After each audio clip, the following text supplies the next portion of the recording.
வார்த்தைக்கு நிறைய போகலாம் என்று நான் நம்புகிறேன்.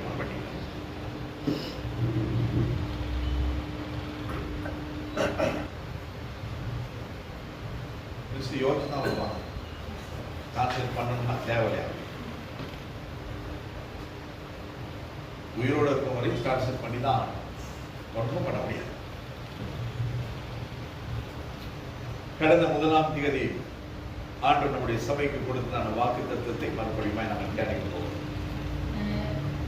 ये सतियेदी देवन वහන්සේ පළවෙනිදා දුන්නා වූ ඒ දෙවියන් වහන්සේගේ වචනයෙන් අද දවසේදී අපි මෙනෙහි කරන්නේ. யாத்ராகமத்தின் புத்தகம் 3வது அதிகாரம் 14வது வசனம். නික්මයාම 3වෙනි පරිච්ඡේදය 14 වෙනි පදය. அதற்கு தேவன் இருக்கிறவராகவே இருக்கிறேன் என்று மோசேயுடனே சொல்லி, இருக்கிறேன் என்பவர் என்னை உங்களிடத்துக்கு அனுப்பினார் என்று இஸ்ரவேல் புத்திரரோடு சொல்வாயாக என்றார்.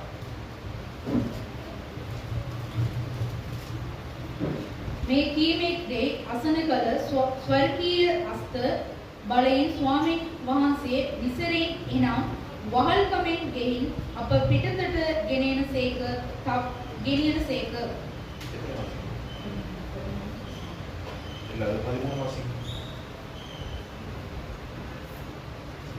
නුඹ ගොටලවන්ගේ සියලු කඳුවල 12 ගර්භයේ ප්‍රථම ඵල සියල්ලද නුඹේ සන්තක මාර්ගයන් සියලු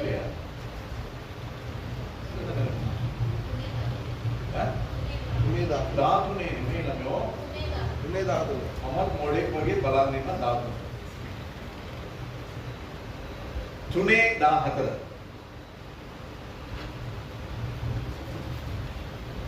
නික්මයාව 3:14 කියවනේ.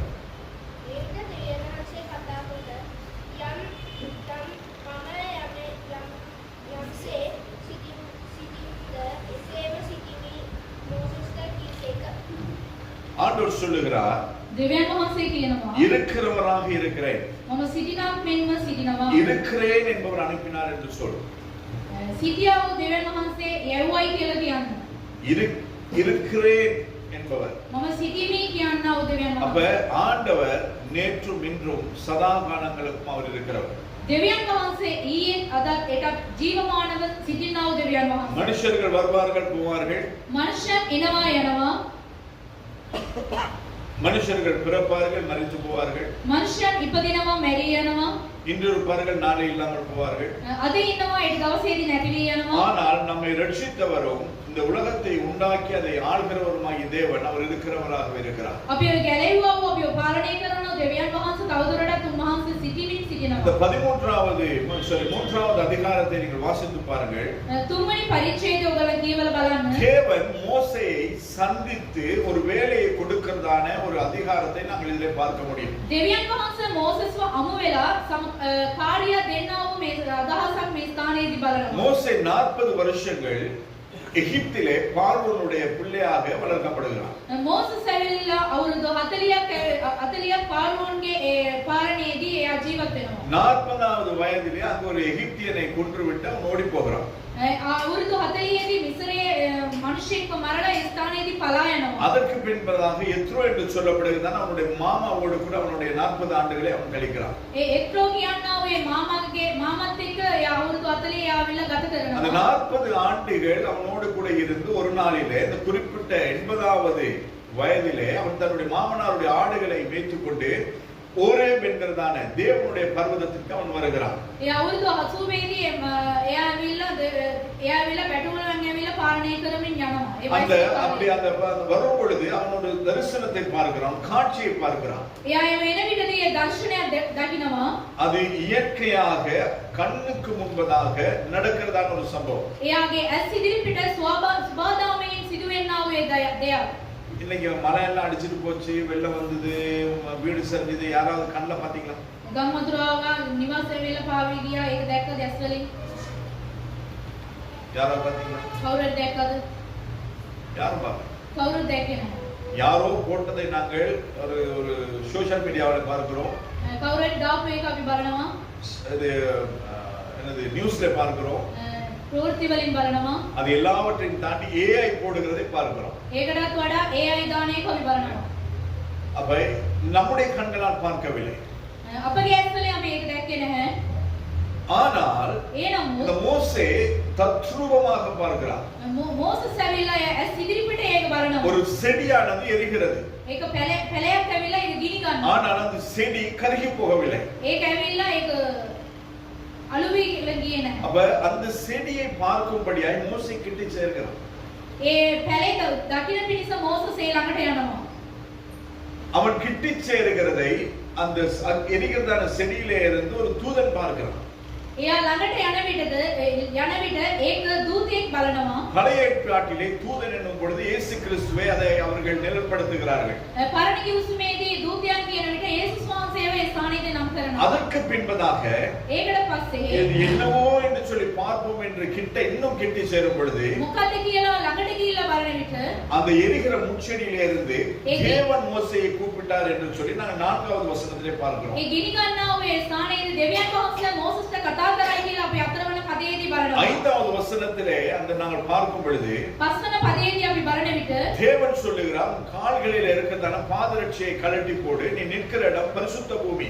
දෙවියන් වහන්සේ මෝසස්ට කියනවා මේ පාදවල තිබෙනා වූ පාදව වහන් ගලවලා දාන්න මේ ඉන්න ස්ථානයේ සුද්ධ වූ ස්ථානයක් කියලා. வனாந்தரத்திலே ஒரு எரிகிறதான முட்செடி பக்கத்திலே போகும் பொழுது கர்த்தர் சொல்லுகிறார், நிற்கிற இடம் எதுவாய் இருக்கிறதா? பரிசுத்த பூமியா இருக்கிறது. වනාන්තරයේ ඇවිල්ලා ඒ පැලයක් මේ ගිනි ගන්න ස්ථානයේ මෝසස් යනකොට දෙවියන් වහන්සේ කියනවා මේක සුද්ධ වූ භූමියක් කියලා. அப்ப ஒரு ஸ்தானத்தை நாங்கள் எடுத்து அதை ஆலயமாய் மாற்றி அதிலே நாங்கள் கர்த்தரை ஆராதிப்போம் என்று சொன்னால் அது கர்த்தரை ஆராதிக்கிற இடமாய் இருக்கிறதுனால அது பரிசுத்த பூமி. අපි ස්ථානයක් අරගෙන දෙවියන් වහන්සේව නමස්කාර කරමින් සිටිනවා නම් ඒක දෙවියන් වහන්සේගේ සුද්ධ වූ භූමියක්. அப்ப இந்த பூமியிலே நாங்கள் கர்த்தருடைய சமூகத்திலே சேரும் பொழுது මේ ස්ථානයේ දෙවියන් වහන්සේගේ දරුවන් අපි රැස් වෙන විට நாங்கள் செருப்போட வரக்கூடாதுன்னு சொல்றோம். செருப்பு දාගෙන ඉන්න එපයි කියලා කියනවා. நெட்ட போடணும்னு சொல்றோம். நெட் එක දාන්න කියලා කියනවා. மெடிசினல் அந்த கெஜெட் எல்லாம் நாங்க போடக்கூடாது. අනිත් ඒවා ඔක්කොම දාන්න හොඳ නැහැ. ஜனாதிபதி வந்தனே சொன்னார்ல ஆட்டோல இருக்கிற அடிஷனல் கெஜெட்லாம் கழட்டணும் அப்படின்னு. ජනාධිපති ආපු ගමන් කිව්වා විල ත්‍රිවිල් එකේ තියෙන මේ වැඩිපුර දේවල් ஆட்டோவா இருக்கணும். ත්‍රිවිල් එක அது வந்து ரதமா இருக்க கூடாது. ඒක ඇවිල්ලා නිකන් තෝරණයක් වගේ තියෙනවා. தோரணையாக வகை இருக்க கூடாது. அப்ப அப்படி ஒரு ஆட்டோவுக்கே ஒரு தேசத்தின் ஜனாதிபதி வந்து சட்டங்களை மாற்றும் பொழுது ඒ ත්‍රිවිල් එකම දේශේ ජනාධිපති මෙවැනි දේවල් මාරු කරන தேவனை ஆராதிக்கிறதான இந்த சரீரமாகிய ஆலயம் දෙවියන් වහන්සේව නමස්කාර කරනවා මේ ශරීරය වුණා இயேசு கிறிஸ்துவினுடைய சரீரமாகிய இந்த அவயவங்கள் යේසුස් වහන්සේගේ මාලිගාවක් වුණා මේ ශරීරය இயேசுவை தலையாக கொண்ட இந்த திருச்சபை යේසුස් වහන්සේව ඉස්සෙමින් වුණා මේ දෙවියන් වහන්සේගේ සමූහය எப்படி இருக்கு? කොහොමද තිබෙන්න ඕනේ? அதனால நாம சொல்றது ඒ ඉත තමයි අපි කියන්නේ. நேர்த்தியான ஆடை, හරිය විනයානුකූල ඇඳ, நேர்த்தியான என்னது அமர்ந்திருக்கை, විනයානුකූලව වාඩි වෙන ස්ථානය. ஆண்டு வந்து குண்டியை தான் உட்கார்றதுக்கு இது கொடுத்திருக்கிறார். දෙවියන් වහන්සේගේ පිටපස්සේ වාඩි වෙන්න තමයි දීලා තියෙන්නේ. ஆனா நாங்க எதிர உட்கார்றது අපි කොහොමද වාඩි වෙන්නේ? சில பேர் முதுகுல உட்கார்ந்துட்டு இருப்பாங்க. பாத்தீங்களா? ගොඩක් කට්ටිය பிடிங்க தானே. පිටින් ඉඳ ගන්නවා. அது இதுவும் கிடையாது, இதுவும் கிடையாது, இடையில. උඩක් නෑ යටත් නෑ නිකන් මැද. அதுக்கப்புறம் கொஞ்ச நாளைக்கு பிறகு சொல்லுவாங்க முள்ளந்தண்டு வலிக்குது. ටික දවසකින් කියනවා මේ කොන්ද ගැටුවා. Back pain. அதுக்கு அழகான அதுல ஒரு இங்கிலீஷ் வேற பேக் பெயின். බෙඩ් පේන් කියලා කියනවා. ஏன் வராது? ඒ එන්නේ உட்கார்றதுக்கு கொடுத்த மாதிரி உட்கார்ந்தா வராது. වාඩි වෙන විදියට වාඩි වුණොත් ඒ தேவையில்லாத மாதிரி உட்கார்ந்தா உனக்கு பேக் பெயின் மட்டும் இல்ல வேற பெயினும் வரும். වෙන වෙන දේවල් වලින් වාඩි වුණොත් அப்ப கர்த்தர் எதை நமக்கு கொடுத்தாரோ அதை நாங்கள் அதற்காய் பயன்படுத்தும் பொழுதுதான் ஆசீர்வாதம். දෙවියන් වහන්සේ යම් දෙයක් අපිට දෙනවා නම් ඒක විනයානුකූල පාවිච්චි சற்று யோசித்து பாருங்கள். ටිකක් කල්පනා කරලා බලන්න. வனாந்தரம் என்று சொல்லுகிற இடத்துல வந்து மரம் செடிப்படியே கிடையாது. அந்த இடத்துல வந்து தண்ணியே வெட்டாந்தரையாயிரும். වනාන්තරයේ කියන විට ඇවිල්ලා වතුර නැහැ ඒ වගේ ගස් කොළන් තමයි. அதுல அங்கங்க ஒரு சில புதர்கள் இருக்கும். තැනින් තැන ඇවිල්ලා ඒ වගේ පැලවල් තිබෙනවා. அப்ப அப்பேற்பட்டதான ஒரு இடத்திலே ஆண்டவர் மோசேக்கு சொல்லுவார், பாதத்தில் இருக்கிறதான பாத அடிகளை கழட்டி போடும். එවැනි ස්ථානයේ දෙවියන් වහන්සේ මෝසස්ට කියනවා නුඹගේ පාදවලින් තිබෙනා වහන් ගලවලා දාන්න කියලා. வனாந்தரத்துல வெறுங்காரோட நிக்க முடியுமா? වනාන්තරයේ ඇවිල්ලා නිකන් මොනවද දාන්නද ඉන්න පුළුවන්ද? நாம வீட்டுக்குள்ளே செருப்பு போட்டு தான் நடக்கும். ගෙදර ඇතුළේ සෙරප්පු දාගෙන යන්න. ஆனால் தேவனை ஆராதிக்கிற இடத்தை நாங்கள் பரிசுத்த புரட்சிகளாக காக்கிறோம். දෙවියන් වහන්සේව නමස්කාර කරන ස්ථානය අපි සුද්ධව තියාගන්න. அது எங்க இருக்கட்டும். ඒ කොයි වෙලේ වෙන්න පුළුවන්. எப்பேற்பட்டதான ஸ்தானமா இருக்கு. කොයි ස්ථානයක් වෙන්න පුළුවන්. நீங்க ஆண்டவருக்கு ஜெபம் பண்றீங்களா? செருப்புகள். දෙවියන් වහන්සේ නමස්කාර කරනවාද ඔයාලා සෙරප්පු ගලවන්න. எனவே இந்த ஒழுங்கு இதுல இருந்து வந்தது. මේ නියමය ඇවිල්ලා මේ ස්ථානයෙන් තමයි ஆண்டவரே சொல்றாரு பாதத்தில இருந்து பாதரட்சை கழட்டி போட்டு நீ நிற்கிற இடம் பரிசுத்த பூமி. දෙවියන් වහන්සේම කියනවා ඔබගේ පාදවල වලින් තිබෙනා ඔය වහන් ගලවලා දාන්න මේක සුද්ධ වූ ස්ථානයක් කියලා. அதற்கு பின்பதாக 7வது வசனத்தில் சொல்லுகிறார். ඊට පස්සේ 8 වෙනි පදයේදී කියනවා மோசே இடத்திலே எகிப்தின் ஜனங்களுடைய நிலைமை பற்றி கர்த்தர் சொல்லுகிறார். මෝසස් ළඟට ගිහිලා කියනවා මිස්රවරුන් මිස්රයේ ඒගොල්ලෝ විඳිනා ඔය දුක් කරදර වේදනා. அதாவது அந்த 7வது வசனத்திலே பாருங்க ஆண்டவர் உபத்திரவத்தை பார்க்கிறார் என்று சொல்லுகிறார். ඒගොල්ලන්ගේ මොරගැසීම් බලනවායි කියලා என்னுடைய කියනවා. ஜனங்களின் உபத்திரவத்தை நான் பார்க்கிறேன். මාගේ සෙනගගේ මොරගැසීම් මම දකිනවා. அவர்களுடைய கூக்குரலை நான் கேட்கிறேன். ඔවුන්ගේ මොරගැසීම් මම පීඩාවන් සහ දකිනවා. அவர்களுடைய வேதனையை நான் அறிந்திருக்கிறேன். ඔවුන් විඳිනා දුක් කරදර මම බලනවා. அப்ப இன்று நாம் படுகிறதான ஒவ்வொரு காரியம் நாங்கள் கடந்து போகிற ஒவ்வொரு சூழ்நிலைகளை ஆண்டவர் பார்க்கிறவராய் இருக்கிறார். අපි පසු කරගෙන යනවා ඔබගේ සියලුම වාතාවරණය උන්වහන්සේ දකිනවා. தெரியுமா நமக்கு? ඔයගොල්ලෝ දන්නවද නැද්ද? தெரியுமா தெரியாது? දන්නවද නැද්ද? தெரிஞ்சனால தான் அவர்கிட்ட கேட்கறது. දන්නේ තමයි උන්වහන්සේගෙන් ආන්නේ. ஏன் ஆண்டவரே அப்படி? ඒ දෙවියන් වහන්සේ. ஏன் ஆண்டவரே இப்படி? ඒ දෙවියන් වහන්සේ මේන. என்னவோ அவர் சரியில்லை நாம நல்ல மாதிரி அவர்கிட்ட கேள்வி கேட்கிறோம். එයා හරි නෑ අපි තමයි හරි කියලා ආගෙන් ප්‍රශ්න. ஏன் எனக்கு மாத்திரம் அப்படி? අපිට විතරක් මෙන්න මේ. என்னை விட மோசமானவர்கள் எத்தனை பேர் இருக்கிறாங்க? මටත් වැඩිය නපුරු කරන කට්ටිය ගොඩක් ඉන්නවා. சவுல் சாட்சி சொன்னது போல. සහෝදரி සාක්ෂි කිව්වා වගේ. சவுல் பிரதீபனுடைய மனைவியாய் வரப்போகிற அந்த சவுலுடைய வீட்டுல கூரை வரைக்கும் தண்ணி. සහෝදරයා වදින යනවා ඔයාගේ අර බාහිරාවගේ ස්ථානේ බහල වෙනකම් වතුර. அதுல இருக்கிற பொருட்கள் எடுக்கிறதுக்கு ஒண்ணுமே கிடையாது. ඒ ගන්න බඩු කිසිම දෙයක් නැහැ. நேரா நிமிர்ந்த கபட் 2 நாளும் உடைஞ்சு வந்திருக்கு. කෙලින් තිබුණා ඔය කබඩ් එක දවස් දෙකකින් ඇවිල්ලා කැඩිලා වැටෙනවා. ஏதோ கேஸ் சிலிண்டர் மட்டும் அப்படியே இருக்குது. ගෑස් සිලින්ඩර් එක විතරක් ඒවම තියෙනවා. இது மாதிரி யாருக்கும் நடந்தது? මේ වගේ කාට හරි වෙලා තියෙනවද? ஆனா நம்ம கேள்வி கேட்கிறோம். එනමුත් අපි වල ප්‍රශ්න අහගෙන ඉන්නවා. நம்ம எல்லாவற்றையும் கர்த்தர் பார்க்கிறார். අපි සියලු දෙනාම நாம் செய்கிற දකිනවා. நன்மையா இருக்கட்டும் நாம் செய்கிற தீமையா இருக்கட்டும். අපි කරන්නා යහපත වෙන්න පුළුවන් අයහපත වෙන්න පුළුවන්. பூமி எங்கும் உலாவி திரிகிறவருடைய கண். පොළවේදී වට කරේ අපි බලා ගන්නා උන්වහන්සේගේ ඇස්. இந்த காலையில திடீர்னு ஒரு காரியத்தை ஆண்டவர் கூட பேசுகிறார். උදෑසන පාස්ටර්ගෙන් දෙවියන් වහන්සේ කතා කරලා තිබෙනවා. ஏன்னு சொல்லி எனக்கே புரியல. ඇයි ඒක කියලා පාස්ටර් තේරෙන්නේ නැහැ. நான் ஒண்ணும் இல்ல. මම මොකුත් නැහැ. ஆனா என் வேலையை இன்னொருத்தருக்கு கொடுத்திருக்கிறேன். මාගේ වැඩ ඇවිල්ලා තව කෙනෙකුට බාර දීලා තියෙනවා. அவர்தான் இயேசு கிறிஸ்து. එයා තමයි යේසුස් වහන්සේ. அவர்தான் உலகத்தை ரட்சித்தார். එයා තමයි මේ ලෝකය ඇවිල්ලා ගලවලා තිබෙන්නේ. அவர்தான் உலகத்தை நியாயம் தீர்க்க. එයා තමයි මේ ලෝකය ඇවිල්ලා විනිශ්චය කරන්න යන්නේ. பிதாவாகிய தேவன் கிடையாது. පියාණන් වහන්සේ වූ දෙවියන් වහන්සේ නෙමෙයි. புரியுதா உங்களுக்கு? ඒක තේරෙනවද? இவர்கள் 3 பேர் ஒன்றாய் இருக்கிறார்கள் உண்மை. මේ තුන් දෙනාම එකට ඉනවා මේක ඇත්ත. நியாயம் தீர்க்கும் அதிகாரத்தை பிதாவாகிய தேவன் இயேசு கிறிஸ்துவுக்கு கொடுத்தார். විනිශ්චය කරන්නා වූ මේ කාර්යය ඇවිල්ලා පියාණන් වහන්සේ වූ දෙවියන් වහන්සේ යේසුස් වහන්සේට දීලා ஏன் තියෙනවා. ஆண்டவரே அப்படி கேட்கும் பொழுது ඇයි දෙවියන් වහන්සේ කියලා මම අහන විට சபை அவருடைய இரத்தத்தினால் சம்பாதிக்கப்பட்டது. සභාව උන්වහන්සේගේ ලේ වලින් මෙලයක් කොට දීලා ගත්තු එක. எனக்கும் உங்களுக்கும் கொடுக்கப்பட்ட ரட்சிப்பு அவரினாலே உண்டானது. ඔබට සහ මට ඇවිල්ලා දීලා තිබෙනා මේ ගැලවීම උන්වහන්සේ දීපු එක. நியாய தீர்ப்பு இன்று வராதபடிக்கு எனக்காய் உங்களுக்காய் பிதாவாகிய தேவனுடைய வலது பக்கத்திலே என் ஆண்டவராய் இயேசு கிறிஸ்து இன்னும் பரிந்து பேசிக் கொண்டிருக்கிறார். මේ විනිශ්චය ඇවිල්ලා තවදුරටත් එන්නේ නැතුව ඇවිල්ලා උන්වහන්සේ පියාණන් වහන්සේගේ දකුණු පස සිට උන්වහන්සේ ඇවිල්ලා තවදුරටත් මැදිහත් වීමෙන් அப்ப සිටිනවා. இதனால் பிதாவாகிய தேவன் சொன்னார் நீ நியாய தீர்ப்பை இயேசு கிறிஸ்துவிடத்திலே கொடுத்திருக்கிறார். ඒ හින්දා තමයි පියාණන් වහන්සේ කිව්වේ යේසුස් වහන්සේට දීලා තිබෙන්නේ විනිශ්චය කියලා. எனவே நம்முடைய ரட்சிப்பை குறித்து நாங்கள் ஜாக்கிரதையாக இருக்கிறோம். අපගේ ගැලවීම ගැන අපි ඇවිල්ලා ප්‍රවේශමෙන් ඉන්න ඕනේ. நம்முடைய ஒவ்வொரு அங்க அசைவையும் குறித்து நாங்கள் ஜாக்கிரதையாக இருக்கிறோம். අපගේ ඇසිරීම වලින් අපි ඇවිල්ලා ප්‍රවේශමෙන් ඉන්න ඕනේ. இன்று எத்தனை பேர் நாங்கள் சபை கூடுதலிலே சபையிலே இருக்கிறதான ஒவ்வொரு ஜெபங்களுக்கும் ஒவ்வொரு கூடைக்கும் நாங்கள் வருகிறோம். සභාවේ සිටිනා කී දෙනෙක් එක්කෙනෙක් හරි සභා රැස්වීම වලට ඇවිත් இந்த සිටිනවා. சபையில ஒருத்தமே வர்றது கிடையாது 2-3 பேரை தவிர. මේ සභාවෙන් කවුරුත් එන්නේ දෙන්නෙක් තුන් දෙනෙක් විතරමයි එන්නේ. ஒரு வாரத்துல 2 மணி நேரம் மட்டும் உங்களுக்கு சுவாசிக்கிறதுக்கு தேவையான ஆக்ஸிஜனை கொடுத்த அந்த ஆண்டவர் நீங்க உயிரோட இருப்பீங்களா? සතියකට ඇවිල්ලා පැය දෙකක් ඇවිල්ලා උන්වහන්සේ ඔක්සිජන් එක දුන්නා නම් අපි ඉඳීද? ஞாயிற்றுக்கிழமை மட்டும் உங்களுக்கு சாப்பாடு கொடுத்து மத்தி 6 நாளும் இல்லைன்னா நீங்க நல்லா இருப்பீங்களா? ඉරිදා දවස විතර කෑම බීම දීලා අනිත් දවස් නොදී සිටියනම් අපි ජීවත් වුණ අතර සිටීද? கர்த்தர் உங்களை ரட்சித்தது வீட்ல இருந்து வீட்ல இருக்கும் பயணம் போறதுக்கு வார்த்தை கிடையாது. දෙවියන් වහන්සේ ගලවලා තිබෙන්නේ ගෙදර ඉන්න ගමන් බිමන් යන්න විතරක් නෙමෙයි. தேவனை ஆராதிக்க முடியாது. දෙවියන් වහන්සේව නමස්කාර කරන්න. தேவ இனிமேல் வருகிற நாட்களில் இது தீர்க்க தரிசனமாய் கர்த்தர் பேசுகிறார். එන්නව දවස්වලදී දෙවියන් වහන්සේ අනාගත වාක්‍යයක් ඇඩේ කියනවා. கர்த்தரை தேடாத உங்களுக்கு சகாயம் தேவனிடத்திலிருந்து உண்டாகாது. දෙවියන් වහන්සේව අපි සෙව්වේ නැත්නම් දෙවියන් වහන්සේගෙන් කිසිම දෙයක් අපෙන් ලැබෙන්නේ නැහැ. இது பேசுகிறதா எடுத்து வச்ச காரியங்கள் கிடையாது. ஆவியானவர் பேசிக் கொண்டிருக்கிறார். මේ කතා කරන්න ඕනේ කියලා ලියා දීපු කාර්යය නෙමෙයි දෙවියන් වහන්සේ ආත්මයන් වහන්සේ කතා කරනවා. உங்க பிள்ளைகளுக்கு ஸ்கூலுக்கு கொடுக்கிற இம்பார்ட்டன்ஸ் கர்த்தருக்கு கொடுக்கிறது கிடையாது. දරුවන්ට දෙන්නා වූ මේ සමහරක් වැදගත් දේවල් දෙවියන් වහන්සේට දෙන්නේ නැහැ. உங்க வேலைகளுக்கு கொடுக்கிற இம்பார்ட்டன்ஸ் நீங்க சபைக்கு கொடுக்கிறது கிடையாது. වැඩට දෙන්නා වූ කාර්යවල දෙවියන් වහන්සේට දෙන්නේ නැහැ.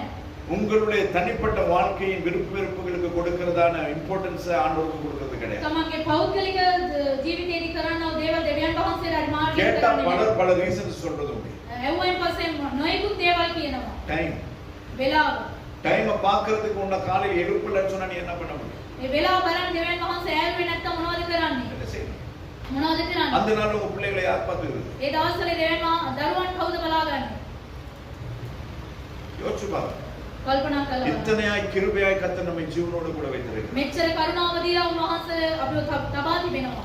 எகிப்துக்கு அடிமையாய் போகிறதுக்கு காரணம் என்ன என்பதை வேதத்திலே வாசித்து பாருங்க. මිස්රයට වහලුන් හැටියට යන්න එකට හේතුව කුමක්ද කියලා මේ බයිබලයේ උන්වහන්සේ තබා තිබෙනවා. இன்னும் இஸ்ரவேல் ஜனங்களை அவ்வப்போது கர்த்தர் இன்னும் ஒரு இடத்துல அடிமைப்படுத்துகிறதுக்கு காரணம் என்னன்னு சொல்லி பாருங்க. ඉස්රායෙල් සෙනග ඇවිල්ලා සැරින් තැන ඇවිල්ලා ඒගොල්ලෝ වහලුන් හැටියට පත් වීමට හේතුව උන්වහන්සේ ලියා அது තිබෙනවා. எல்லாவற்றிற்கும் காரணம் அவருடைய சுயம். ඒ සෑම කාර්යයට ඇවිල්ලා ඒකට හේතුව ඔවුන්ගේ ඇවිල්ලා ආත්මාර්ථකම. இதனால் அவ்வப்போது ஆண்டவர் அவங்களை அடிமைப்படுத்திட்டே இருந்தார். ඒ ඉඳ උන්වහන්සේ වහලුන් හැටියට ඔවුන් ඇවිල්ලා இஸ்ரவேலர்கள் தேவனுடைய ஜனங்கள். ඊශ්‍රායෙල්ුන් ඇවිල්ලා දෙවියන් වහන්සේගේ සෙනග. அந்த ஜனங்களே ஆண்டவர் பிடிச்சு இன்னொருத்தருக்கு அடிமைப்படுத்த கொடுக்கிறதுன்னு சொன்னா நீங்க நானே மாத்த. ඒ තමන්ගේ සෙනගම උන්වහන්සේ ඇවිල්ලා තව එක්කෙනෙකුට වහලුන් හැටියට පත් කරනවා නම් ඔබ என்று பொழுது මේ මොහොතේම ஆண்டவர் என்னையும் உங்களை நம்முடைய சூழ்நிலைகளை பார்க்கிறவராய் இருக்கிறார். ඔබගේ සහ මාගේ වාතාවරණය බලන්න. பாவம் செய்த அடிமைத்தனத்தில் இருந்த இஸ்ரவேலர்கள் படுகிறதான அவருடைய கூக்குறுதலை அவருடைய உபத்திரவத்தை கூக்குரலை வேதனையை அவர் பார்க்கிற கேட்கிற அறிந்திருக்கிற தேவனாய் இருக்கிறார். මේ මිස්රාවෙන් විඳින්නා වූ ඒ සෑම පීඩාවක් දුකක් මේ වගේ මොරගැසි උන්වහන්සේ ඇවිල්ලා දැනගෙන උන්වහන්සේ දකිමින් සිටිනවා. அப்ப மோசேட்ட சொல்றாரு நான் இவர்களை நான் பாடும் தேனும் ஓடுகிறதான நலமும் விசாலமுமான அதாவது வசனம் சொல்றது பாடும் தேனும் ஓடுகிற நலமும் விசாலமுமான தேசத்திலே அவரை கொண்டு போய் சேர்க்க இறங்கினேன் என்று கர்த்தர் சொல்லுகிறார். දෙවියන් වහන්සේ කියනවා කිරිසා මේ ගලා යනා වූ ස්ථානයකට දේශයකට මේගොල්ලන්ව ඒ දේශෙට යවනවායි කියලා උන්වහන්සේ කියනවා. என்னையும் உங்களையும் ஆசீர்வதித்து நடத்தும்படியாய் கர்த்தர் இன்று நம் மத்தியிலே அவர் இருக்கிறவராய் இருக்கிறார். ඕගොල්ලන්ව සහ මාව මඟ පෙන්වනවා දෙවියන් වහන්සේ අප සමග සිටිමින් උන්වහන්සේ සිටිනවා. இருக்கிறேன் என்று சொன்ன தேவன் நம்மோடு கூட இருந்தபடினால் தான் ஜனவரி 1ஆம் தேதியிலிருந்து டிசம்பர் மாசம் 7ஆம் தேதி வரை கர்த்தர் நம்மோடு கூட இருந்து நடத்தி இருக்கிறார். සිටිමින් කියලා කිව්වා දෙවියන් වහන්සේ ජනවාරි 1 වෙනිදා සිට අද දක්වා උන්වහන්සේ ඇවිල්ලා අප සමගම සිටිනවා. உட்கார்ந்து லிஸ்ட் போடுங்க.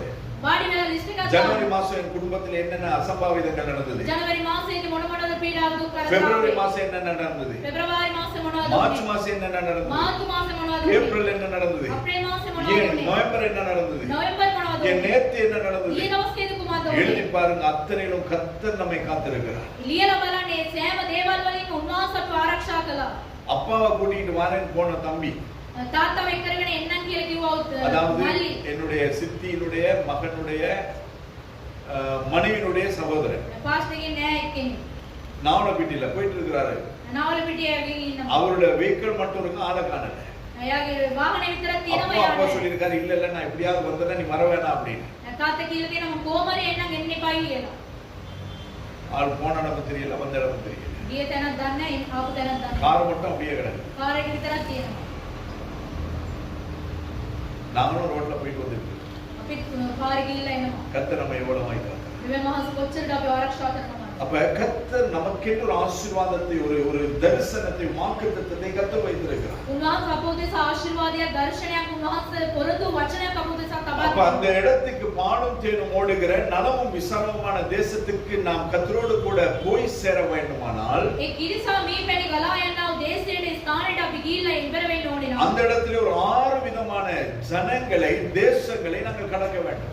ඒ ස්ථානයේ දේශවල අයස මනුෂ්‍යයන් 6 දෙනෙක් අපි පසු කරගෙන යනවා. 8வது வசனத்தில் நாங்கள் பார்க்கும் பொழுது 8 වෙනි පදයේදී අපි බලන විට அதிலே கானானியர், ඒ ස්ථානයේ කානානීයවරුන්, ஏத்தியர், ඒතිවරුන්, எமோரியர், එමෝරියවරුන්, பெரிசியர், පෙලිසිවරුන්, ஏவியர், ඒවිවරුන්, எபூசியர் என்று சொல்லி එබෝසිය කියලා அதுல ஒரு கூட்ட ஜனத்தை நாங்கள் பார்க்க முடியும். මේ සෙනග අපි කීප දෙනෙක් අපි බලනවා. அப்ப இந்த 6 விதமான ஜனங்களையும் தேசங்களையும் நாங்கள் கடந்து போக வேண்டியவர்களாக இருக்கிறோம். මේ වගේම 6 ස්ථානයක් වගේ දේශවල අපි වෙවිලා පසු කරගෙන යන්න ඕනේ. இந்த 6 தேசங்களை கர்த்தர் ஏனோ எழுதி வைக்கவில்லை.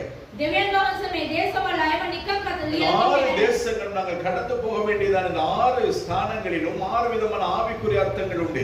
මේ ස්ථානවල දේශවල හයේම ආත්මික තේරුම් ලැබිලා තිබෙනවා මේ. ஆண்டவர் நம்மை கானான் தேசத்துக்கு தான் அழைத்து போகிறார். දෙවියන් වහන්සේ කානාන් දේශයට තමයි අපිව කැඳවාගෙන பாலும் යන්නේ. தேனும் ஓடுகிற தேசம்தான். කිරිසා මීපැණි උතුරායන දේශය நலமும் තමයි. விசாலமுமான தேசம்தான். යහපත් වූ දේශය තමයි. ஆனால் அந்த தேசத்துக்குள்ளே போக வேண்டுமானால் ඒ දේශය තුලට අපි යන්න ඕනේ නම් நாங்கள் கானானியரை மேற்கொள்ள வேண்டும். අපි කානාන්‍යවරුන් ලැබිලා පසු කරගෙන යන්න ඕනේ. கானானியர் என்றால் என்ன? කානාන්‍යවරුන් කියන්නේ කවුද?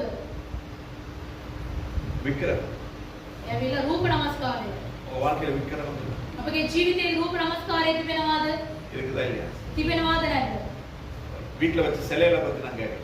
ගෙදර තිබෙනා ඇවිල්ලා ඒ රූපේ ගැන කියන්නේ. கர்த்தருடைய ஸ்தானத்திலே நீங்கள் எதை வைக்கிறீர்களோ அது விக்கிரகம். දෙවියන් වහන්සේගේ ස්ථානයේ අපි මොනවද යන් තිබ්බත් ඒක ඇවිල්ලා රූප அது නමස්කාරය. உங்க பிள்ளையா இருக்கலாம், ඔයගේ දරුවා உங்கள் கணவனா இருக்கலாம், ස්වාමි පුරුෂයා වෙන්න மனைவியா இருக்கலாம், භාර්යාව වෙන්න உங்கள் පුළුවන්. வேலையா இருக்கலாம், රස්සාව වෙන්න පුළුවන්. உங்களுடைய உடலை பராமரிக்கிறதான அந்த பராமரிப்பா இருக்கலாம். තමන්ගේ ශරීරය ආරක්ෂා කරන්නව දේවල් වෙන්න පුළුවන්. ஒரு காரியம் யோசிச்சு பார்த்துருக்கீங்களா? එක කාර්යයක් සිතලා බලලා තිබෙනවද? இந்த முகத்தை எப்போ இப்படியே வச்சுக்கிறோம்னா මේ මූණ ඇවිල්ලා මේ වගේම තියාගන්න ඕනේ නම් ஆண்டவர் அந்தந்த நாட்கள்ல போகிறதுக்கு படைப்போட கூட சேர்த்து நமக்கு கிரீமையும் கொடுத்திருப்பார். මේ මැරිල්ලෙන්ම අපිට ක්‍රීම් එකක් දීලා ඉන්නේ. இல்லையா? හවුද නැද්ද? ஏவாள் ඒවා உன முடி கருப்பா போகும்போது ඔයාගේ කෙස් ඇවිල්ලා කළු වෙගෙන இந்த மரத்துல இருக்கிற எண்ணெய் எடுத்து கசக்கி தலையில போட அப்ப கருப்பாயிடும். මේ ගහේ තිබෙන පොලක මේව කරලා දාන්න ඊට පස්සේ කළු වෙනවා. ஆதாம் ආදාම් உன்னுடைய முடி கொட்டும் பொழுது ඔයාගේ කොණ්ඩේ වැටෙනකොට இந்த மரத்துல இருக்கிற விதைய பழத்தை சாப்பிட்டு அதுல கொட்டையை நச்சு அதுல இருக்கிறத எடுத்து சாறு எடுத்து பூசும் அவன் முடி வளர்ந்துடும்.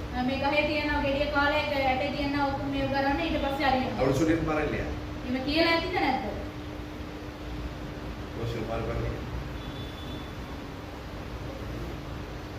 ஆண்டவர் எல்லாத்தையும் நேர்த்தியாய் செய்கிறது. දෙවියන් වහන්සේ සියලු දේ හරි ආකාරයට කරන්න அப்ப ඕනේ. ஏன் அதெல்லாம் கொடுக்காம நாம இப்படி படிச்சிட்டு இருக்கிறோம்? ඒව දෙන්නේ නැතුව උන්වහන්සේ මේව මවලා வேத දෙන්නේ. ஆதியாகமத்தின் புத்தகம் 2வது அதிகாரம் தெளிவாய் சொல்லுகிறது. උත්පත්ති දෙවෙනි පරිච්ඡේදයේ පැහැදිලිව කියනවා மனுஷரை நம்முடைய ரூபத்தின்படி நம்முடைய சாயலாகவும் உண்டாக்குவோமாக. මනුෂ්‍යයන්ව තමන්ගේ ස්වරූපේ මවන්න ඕනේ කියලා அப்ப උන්වහන්සේ. மனுஷனை தம்முடைய சாயலாக ஆண்டவர் ஆதியிலே உண்டாக்கினார். උන්වහන්සේ පළමුකටම උන්වහන්සේගේ රූපේට උන්වහන්සේ මවලා තිබෙනවා. இன்னைக்கு நானும் நீங்க தேவ ரூபமா இருக்கிறோமா, சாயலா இருக்கிறோமா? ඔබ සමම ඇවිල්ලා උන්වහන්සේගේ දෙවියන් වහන්සේගේ රූපේට සසදව ඉන්නවද? இருக்கிறோமா இல்லையா? ඉන්නවද නැද්ද? ஏதாவது ஒரு சொல்லுங்க. මොනවයි කියන්නද? நீங்க எல்லாம் பேச மாட்டீங்க, நல்லாவே தெரியும். ඔයාලා කතා කරන්නේ නැහැ කියලා දන්නවා. தேவ ரூபமா இருக்கிறோமா? දෙවියන් වහන්සේගේ රූපයක් ඇටියට தேவ ඉන්නවද? சாயலா இருக்கிறோம். දෙවියන් වහන්සේගේ රූපයක් ඇටියට ඉන්නවද? எத்தனை பேர் ஆமான்னு? எதுக்கும் அசைறதாக இல்ல இல்லையா? நாங்க தேவ சாயல் கிடையாது. අපි දෙවියන් நிறைய பேர் වහන්සේ இன்னும் பிரசங்கம் பண்ணிட்டு இருக்காங்க, தேவனுடைய சாயலாய் படைக்கப்பட்டோம், நாங்க தேவ சாயலாய் இருக்கிறோம், நாங்க தேவனாய் இருக்கிறோம் என்று கூட பேசுறாங்க. දෙවියන් වහන්සේ වගේ ඉන්නවා දෙවියන් වහන්සේගේ රූපයක් ඇටියට ඉන්නමයි කියලා நம்ம සමහර ஜஸ்டின் சொல்லி இருக்காரு, மதுரை ஜஸ்டின். මధුර ජෙස්ටි நமக்கு කියලා. தேவையில்லாதது அவர் பிரசங்கம் பண்ணி நான் தேவன். මම දෙවියන් වහන්සේ කියලා. தேவனுக்கு காய்ச்சல் வருமா? දෙවියන් වහන්සේට வராது. උනේ அதனால நான் தேவன். ඒනම දෙවියන් அப்படி වහන්සේ. சொன்னவர் கடைசியில் எங்க அப்பாவுக்கு காய்ச்சல் ஆகி ஆஸ்பத்திரியில் கொண்டு வச்சிருக்காங்க. තාත්තලා උනේ යාවකින් කියලා. அதுக்கப்புறம் அவருக்கு பிபி ஏறி அவர் ஆஸ்பத்திரியில் இருக்காங்க. යාට BP එක වැඩි වෙලා යාගේ හොස්පිටල් එකට. நான் தேவன் கிடையாது. මම දෙවියන් ஆனா වහන්සේ. நமக்கு எல்லாம் இருக்கட்டும். අපිට ඔක්කොම තියෙනවා. ஏனென்றால் அவரே பரிகாரி. උන්වහන්සේ තමයි සියලු දේවල්ට அப்ப විසඳුම. எனக்கு வர்றதெல்லாம் அவர் பார்த்துக்குவார். අපිට එනවා සියලු දේ උන්වහන්සේ அப்ப බලාගෙන. ஆதியாகமத்தின் புத்தகம் 5வது அதிகாரத்தை நாங்கள் வாசிக்கிறோம். උත්පත්ති 5 වන පරිච්ඡේදය අපි බලනවා. ஆதாம் தன்னுடைய 120வது வயதிலே தன்னுடைய ரூபத்தின்படியும் தன்னுடைய சாயலாகவும் ஒரு குமாரனை பெற்று அவனுக்கு சேத் என்று பெயரிடுகிறான் என்று சொல்லி. ආදාම ඇවිල්ලා තමන්ගේ ස්වරූපයට ඇවිල්ලා 120 දරුවෙක්ව උපතලා එයාට ඇවිල්ලා සේත් කියන නම அப்ப තිබෙනවා. 5வது அதிகாரம் வரைக்கும் தான் தேவசாயர். පස්වෙනි පරිච්ඡේදය වෙනකම් විතරයි දෙවියන් அப்ப இன்னைக்கு වහන්සේගේ நானும் ස්වරූපය. தேவசாயர் கிடையாது. நம்முடைய பெற்றோருடைய சாயலிலே நாங்கள் ஜென்ம சுபாவத்தோடு கூட பிறந்திருக்கிறோம், வாழ்ந்து கொண்டிருக்கிறோம். අපි ඇවිල්ලා දෙවියන් වහන්සේගේ ස්වරූපේ නෙමෙයි අපගේ දෙමව්පියන්ගේ ස්වරූපයෙන් ඇවිල්ලා අපි ජීවත් වෙමින් සිටිනවා. இன்று சபையிலே ஞானஸ்தானம் பெற்ற அநேகர் இன்னும் ஜென்ம சுபாவத்தோடு கூட இருக்கிறோம். ගොඩක් දෙනෙක් ඇවිල්ලා බෞද්ධිස්ම අරගෙන එයා ඒගොල්ලන්ගේ ජෙන්ම ස්වභාවයෙන් நம்முடைய சுபாவம் இன்னும் மாற கிடையாது. අපගේ ඇවිල්ලා நம்முடைய குணாதிசயங்கள் மாற கிடையாது. අපගේ ගුණාතිශය තාම වෙනස් ஒருவன் වෙලා නැහැ. கிறிஸ்துவுக்குள் இருந்தால் යමෙක් ක්‍රිස්තුස් වහන්සේ அவன் තුළ புதிய ඉන්නවා சிருஷ்டியா இருக்கிறான், புதிய படைப்பு. ඔව් අලුත් මැවිල්ලක් කියලා அப்ப அவனுடைய வாழ்க்கையில இருக்கிற பழையவைகள் எல்லாம் முடிஞ்சு போயிடும். ඔවුන්ගේ ජීවිතේ තිබෙන සෑම පරණ දේවල් පාවී යනවා. ஞானஸ்தானம் எடுத்து உங்கள்ட்ட கேட்கிறேன், බෞද්ධිස්ම ගත්තා ඔයගොල්ලන්ගෙන් இது අහනවා. சுபாவ மாற்றம் உண்டா? ඔයගොල්ලන්ගේ ගුණාංගය වෙනස් වෙලා තිබෙනවද? எனக்கு தான் தெரியும். පාස්ටර් නම් ரொம்ப දන්නේ. பேருடைய வாழ்க்கை உண்மையை சொல்றேன். ගොඩක් දෙනෙක්ගේ ජීවිතේදී ஞானஸ்தானம் எடுக்க முன்ன நல்லா இருந்தீங்க. බෞද්ධිස්ම ගන්න කලින් හොඳ නේ. ஞானஸ்தானம் எடுத்த பிறகு ரொம்ப மோசம். බෞද්ධිස්ම ගත්තායින් පස්සේ ගොඩක් நீங்க නරකයි. பேசுற விதம், ඔයගොල්ලන් කතා நடந்து කරන්නේ கொள்ளுகிற விதம், ඔයගොල්ලන් ඇවිල්ලා එක්ක ஒருவரோடு கூட ஒருவர் உறவு வைத்துக் கொள்ளுகிற விதம், එකිනෙකත් එක්ක ඔයගොල්ලන් ඇවිල්ලා නෑකම් තියෙනවා. ஆலயத்திலே நடந்து கொள்ளுகிற விதம், දෙවියන් වහන්සේගේ ග්‍රේට් ඔයගොල්ලන් எதுவுமே ඇසිරෙනවා. என்னால் அங்கீகரிக்க கூடியதாக இல்லை. පාස්ටර් එකෙන් ඇවිල්ලා ඒක විනයානුකූලව ඒක බලන්න அப்ப බෑ. என்னாலேயே அங்கீகரிக்க முடியலன்னா கர்த்தரால் எப்படி அங்கீகரிக்க முடியும்? පාස්ටර්ට මේක හරිය කියලා කියන්න බැරිද කොහොමද දෙවියන් වහන්සේ හරිය කියලා කියන්නේ? கசப்பு. ඒක තිත්තකම. ஒருத்தர் மதிக்கிறது கிடையாது. එකිනෙකාට කෙනා ඇවිල්ලා ගෞරව කරන්නේ නැහැ. நானும் என் பிள்ளையும், මම සහ මගේ දරුවා, நானும் என் குடும்பம், මම සහ මගේ දරුවා நம்முடைய பிள்ளை குடும்பம் தப்பு செய்தா அதை சபை தட்டி கேட்கும் பொழுது நாம என்னது சபையோட இருக்கிறோம். දරුවන් ඇවිල්ලා මොකක් හරි වැරද්දක් කරනවා ஏன் புள்ள நம்ம? සභාවත් එක්ක அப்ப உங்க பிள்ளைய சபை திருத்தலைன்னா யாரு திருத்த முடியும்? ඔයගොල්ලන්ගේ දරුවන් ඇවිල්ලා සභාව ඇවිල්ලා හරි මාර්ගයේ ගෙනියන්නේ නැත්නම් කවුද ඒක හරි என்னை මාර්ගයේ කියන්නේ? கர்த்தர் திருத்தினார். මාව දෙවියන් වහන්සේ වෙනස් කරලා තිබෙනවා. தேவனுடைய பீடத்திலிருந்து சொல்லுகிறேன். දෙවියන් වහන්සේගේ පූජාසනයෙන් ஒரு කියනවා. 2 வருஷங்களுக்கு முன்பதான் நான் 2 வருஷம் முன்னாடி விழுந்தேன். 2 வருஷத்துக்கு முன்னாடி நான் விழுந்தேன். පාස්ටර් ඇවිල්ලා අවුරුදු දෙකකට කලින් උන්වහන්සේ පාස්ටර් වැටුණා. அப்ப ஆண்டவர்ட்ட கேட்டேன், ஆண்டவர் எல்லாம் நல்லா தானே போயிட்டு இருக்கு. පාස්ටර් ඇවිල්ලා ආවලා කියන දෙවියන් වහන්සේ ඔක්කොම හරියට நான் உங்களுடைய ஊழியம் தானே செய்துட்டு இருக்கிறேன். ඔබ වහන්සේගේ සේවාවක් මේ කරන්නේ. உங்களுடைய ஊழியக்காரிக்கு தானே நான் பல்ப் வாங்குறதுக்கு போனேன். තමන්ගේ ඔබ වහන්සේගේ සේවිකාවනේ බල්බ් එකක් ගන්න. நான் ஏன் பல்ப் வாங்கினேன் அப்படின்னு கேட்டேன். මම මොකද බල්බ් ගත්තේ කියලා ඇහුවා. புரியுதா உங்களுக்கு? புரியா? அதுவும் புரியும். ඒකත් තේරෙන්නේ නැහැ. ஏன்னா நீங்களும் பல்ப் தான். ඔයගොල්ලන්ත් බල්බ් තමයි. நானாவது இந்த சின்ன பல்ப் வாங்க போனேன். මම හරි පොඩි බල්බ් එකක් நீங்க ගන්නවා. Tube bulb. ඔයගොල්ලන් ඇවිල්ලා ටියුබ් බල්බ්. அப்ப இந்த தொங்கல்ல ஆரம்பிச்சு இந்த தொங்கல்ல முடிக்கிறதுக்குள்ள ஆராதனை பண்ணிடும். ඉතින් පටන් ගන්න මෙතනින් ඉවර වෙන්න කලින් নমස්කාරය කරනවා. அப்ப ஆண்டவர் சொன்னார், நான் அடித்தால் ஆசீர்வாதம், ஏசா அடித்தால் அவமானம். මම ගෙවුවන් පස්සේ ආශිර්වාදය ஏசா அடித்தால் அவமானம். ඒසා ගෙවුවන් පස්සේ ஏசா என்கிறது உலகம்.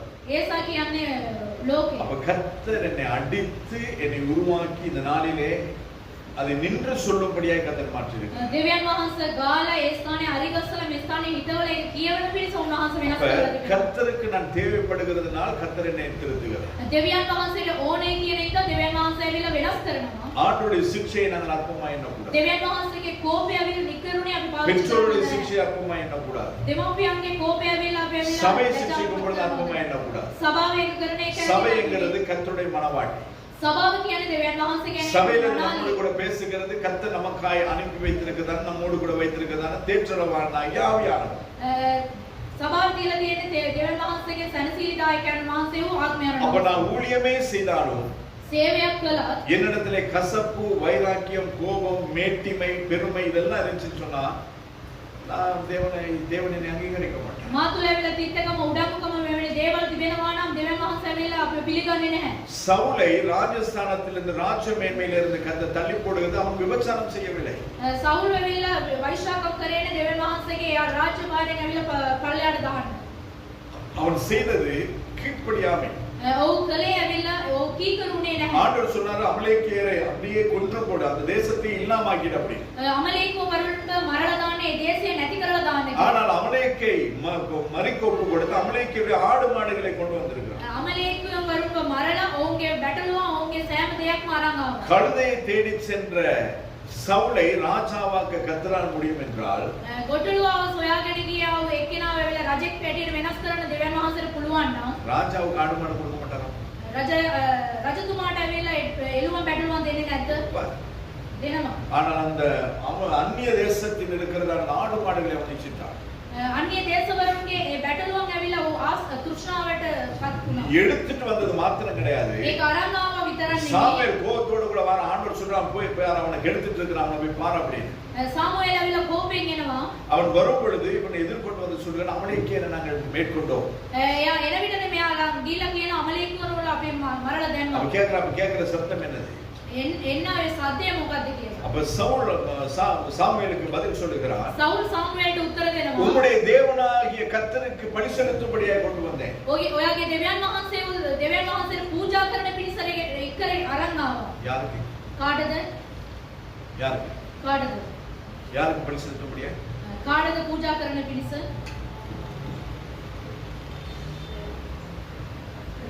யாருடைய கர்த்தர்? அப்ப சவுலுக்கு யார்? சவுல்ට කවුද? சவுலுக்கு யார்? கர்த்தர் சவுலுக்கு யார்? ස්වාමීන් වහන්සේ සවුල්ගේ කවුද? அவனுக்கும் கர்த்தர். එයාටත් දෙවියන් වහන්සේ. ஆனா அவன் சொல்லுகிறது என்ன? මොනවද එයා කියන්නේ? உம்முடைய தேவனாகிய கர்த்தருக்கு பலி செலுத்தும்படியாக கொண்டு வந்தேன். ඔයාගේ දෙවියන් වහන්සේට තමයි පූජා කරන්න ගෙනාවේ. சாமுவேல் கேட்டாரா? சாமுவேல் ඇහුවද? கர்த்தர் கேட்டாரா? ස්වාමීන් වහන්සේ ரெண்டு ඇහුවද? பேருமே கேட்கறாங்க. දෙන්නම ඇහුවේ නැහැ. அப்படியே நீ கொண்டு வந்த. මොකටද ඔයා ගෙනාවේ? அநேகமான நேரத்தில் அப்படிதான். ගොඩක් දෙනෙක් එහෙම. நாம் என்ன செய்கிறோம்? අපි මොනවද කරන්නේ? மற்றவர்களை நாங்கள் அதாவது நம்முடைய பாவங்களை நாம பாவம் செய்த காரணங்கள் மற்றவர்கள் என்று நாங்கள் சொல்லுகிறோம். අපි පව් කරලා අනිත් අයට මෙයා තමයි හේතුව කියලා කියනවා. அதே போலதான் சபையிலே அல்லது நம்முடைய பிள்ளைகள் செய்கிற அந்த தவறை நாங்கள் என்ன செய்கிறோம்? அதை அப்படியே நமக்கு மாத்தி விட்டுறோம். අපේ සභාවේ අපේ දරුවන් කරන ඒ කාර්ය වැරදි දේවල් ඇවිල්ලා අනිත් අයට මාර්ක් කරලා எனவே கர்த்தருக்கு நாம் கணக்கு கொடுப்போம். දෙවියන් වහන්සේට ගණන් දී அப்ப கானான் தேசத்துக்குள் தான் நாங்கள் போக போகிறோம். කානාන් දේශයට තමයි අපි යන්නේ. ஆனால் அந்த தேசத்துக்கு போக முடியாதபடி அநேக விக்கிரகங்கள் நம்முடைய வாழ்க்கையில உண்டு. ඒ දේශයට යන්නේ නැතුව බාධාවල් දේශවල් ගොඩාක් තිබෙනවා අප තුල. வீடு ஒரு விக்கிரகம். ගේයක් ඇවිල්ලා රූප නමස්කාර. வீட பூட்டி வச்சிட்டு எப்படி நாங்க போறோம்? ගේ වහන තියලා කොහොමද යන්නේ? திறந்து வச்சிருக்கோம். නැත්නම් ඇරලා තියලා යන්න. ஐயோ நம்ம வாகனத்தை விட்டு நாங்க எப்படி போறது? අයියෝ මේ වාහනේ තියලා කොහොමද යන්නේ? அப்ப தலையில வச்சிருக்கோம். නැත්නම් ඔළුවට තියාගෙන යන්න. ஐயோ புருஷன் சாப்பாட்டுக்கு வருவாரு, அவருக்கு சாப்பாடு கொடுக்கணும்னா அடிப்பாரு. ස්වාමි පුරුෂයා කැමරේ නෑනේ. යා දුන්නේ නැත්නම් යා ගාවිනේ. அப்ப அந்த ஆள் கொண்டு යාව මරලා දාන්න. நிறைய பேர் அப்படிதான் எக்ஸ்கியூஸ் சொல்றது. ගොඩක් දෙනෙක් එහෙම තමයි කියන්නේ. என் பிள்ளையோட கிளாஸ் දරුවගේ ක්ලාස් එක. இன்னும் புருஷன் ரட்சிக்கப்படல. ස්වාමි පුරුෂයා ගැලවිලා නැහැ. ஏன் ரட்சிக்கப்படல? ඇයි තාම ගැලවිලා නැත්තේ? அவங்க நாங்க ரட்சிக்கப்பட்டேன். ஜெபம் பண்ணல. යාඥා කරේ නැහැ. நாங்க வந்து உளுந்து ஜெபம் பண்ண ஆண்டவரே என்னுடைய கணவரை ரட்சி. හොඳට යාඥා කරන ස්වාමி පුරුෂයා ගලවන්න කියලා. கூட்டத்தோட சேர்ந்து. ඔක්කොම රැස් වෙලා. ஹalleluya. හalleluya. வீட்ல போனா ஒண்ணும் கிடையாது. ගෙදර ගියන් පස්සේ මොකුත් போகும்போதே சொல்லிட்டு போறோம். ගිය ගමන් කියාගෙන. ஜெபம் பண்ணி ரெண்டு பேர் அர்ப்பணி பண்ணிட்ட. යාඥා කරලා දෙන්නම බහිනවා. எவ்வளவு ஜெபம் பண்ணாலும் அந்த ஆளுக்கு இந்த போறான். කොච්චර යාඥා කරත් ඒ මනුෂ්‍යයා කොහොමද? எவ்வளவு ஜெபம் பண்ணாலும் அந்த ஆளுக்கு ரட்சிக்கப்பட போறான். කොච්චර යාඥා කරත් ඒ මනුෂ්‍යයා மாதாவையே பிடிச்சிட்டு. මාදාවම අල්ලගෙන ඉන්නවා. மாதாவையே பிடிச்சிட்டு இருக்க கத்தோலிக்க திருச்சபையே சொல்லுது அவங்க போகணும் இல்ல. මාදාව අල්ලගෙන ඒ රෝමන් කතෝලික සභාවම කිය මොකුත් නැහැ. அப்ப நம்முடைய வாயினாலே நாங்கள் அறிக்கை செய்கிறோம். අපගේ මුඛයෙන් අපි ප්‍රකාශ කරනවා. அப்ப நாம் எதையும் எப்பொழுதும் நம்முடைய வாழ்க்கையில விக்கிரகமாய் வைக்க கூடாது. අපගේ ජීවිතයේදී කිසිම දෙයක් රූප නමස්කාරයක් ඇරෙන්නේ அந்த விக்கிரகம் நம்மிடத்தில் இருக்குமானால் தேவன் வைத்திருக்கிற நலமும் விசாலமுமான பாலும் தேனும் ஓடுகிறதால அந்த கானான் தேசத்துக்குள்ளே போக முடியும். ඒ රූපය අප තුළ රූප නමස්කාරය අප තුළ තිබෙනවා. දෙවියන් වහන්සේ තබා තිබෙනා වූ ඒ කිරිසා මේ තිබෙනා වූ දේශයට යන්න බෑ. அடுத்தது ஏத்தியர். අනිත් එක ඒප්තිරය. அது இன்னும் ஒரு ஜனக்கூட்டத்தார்.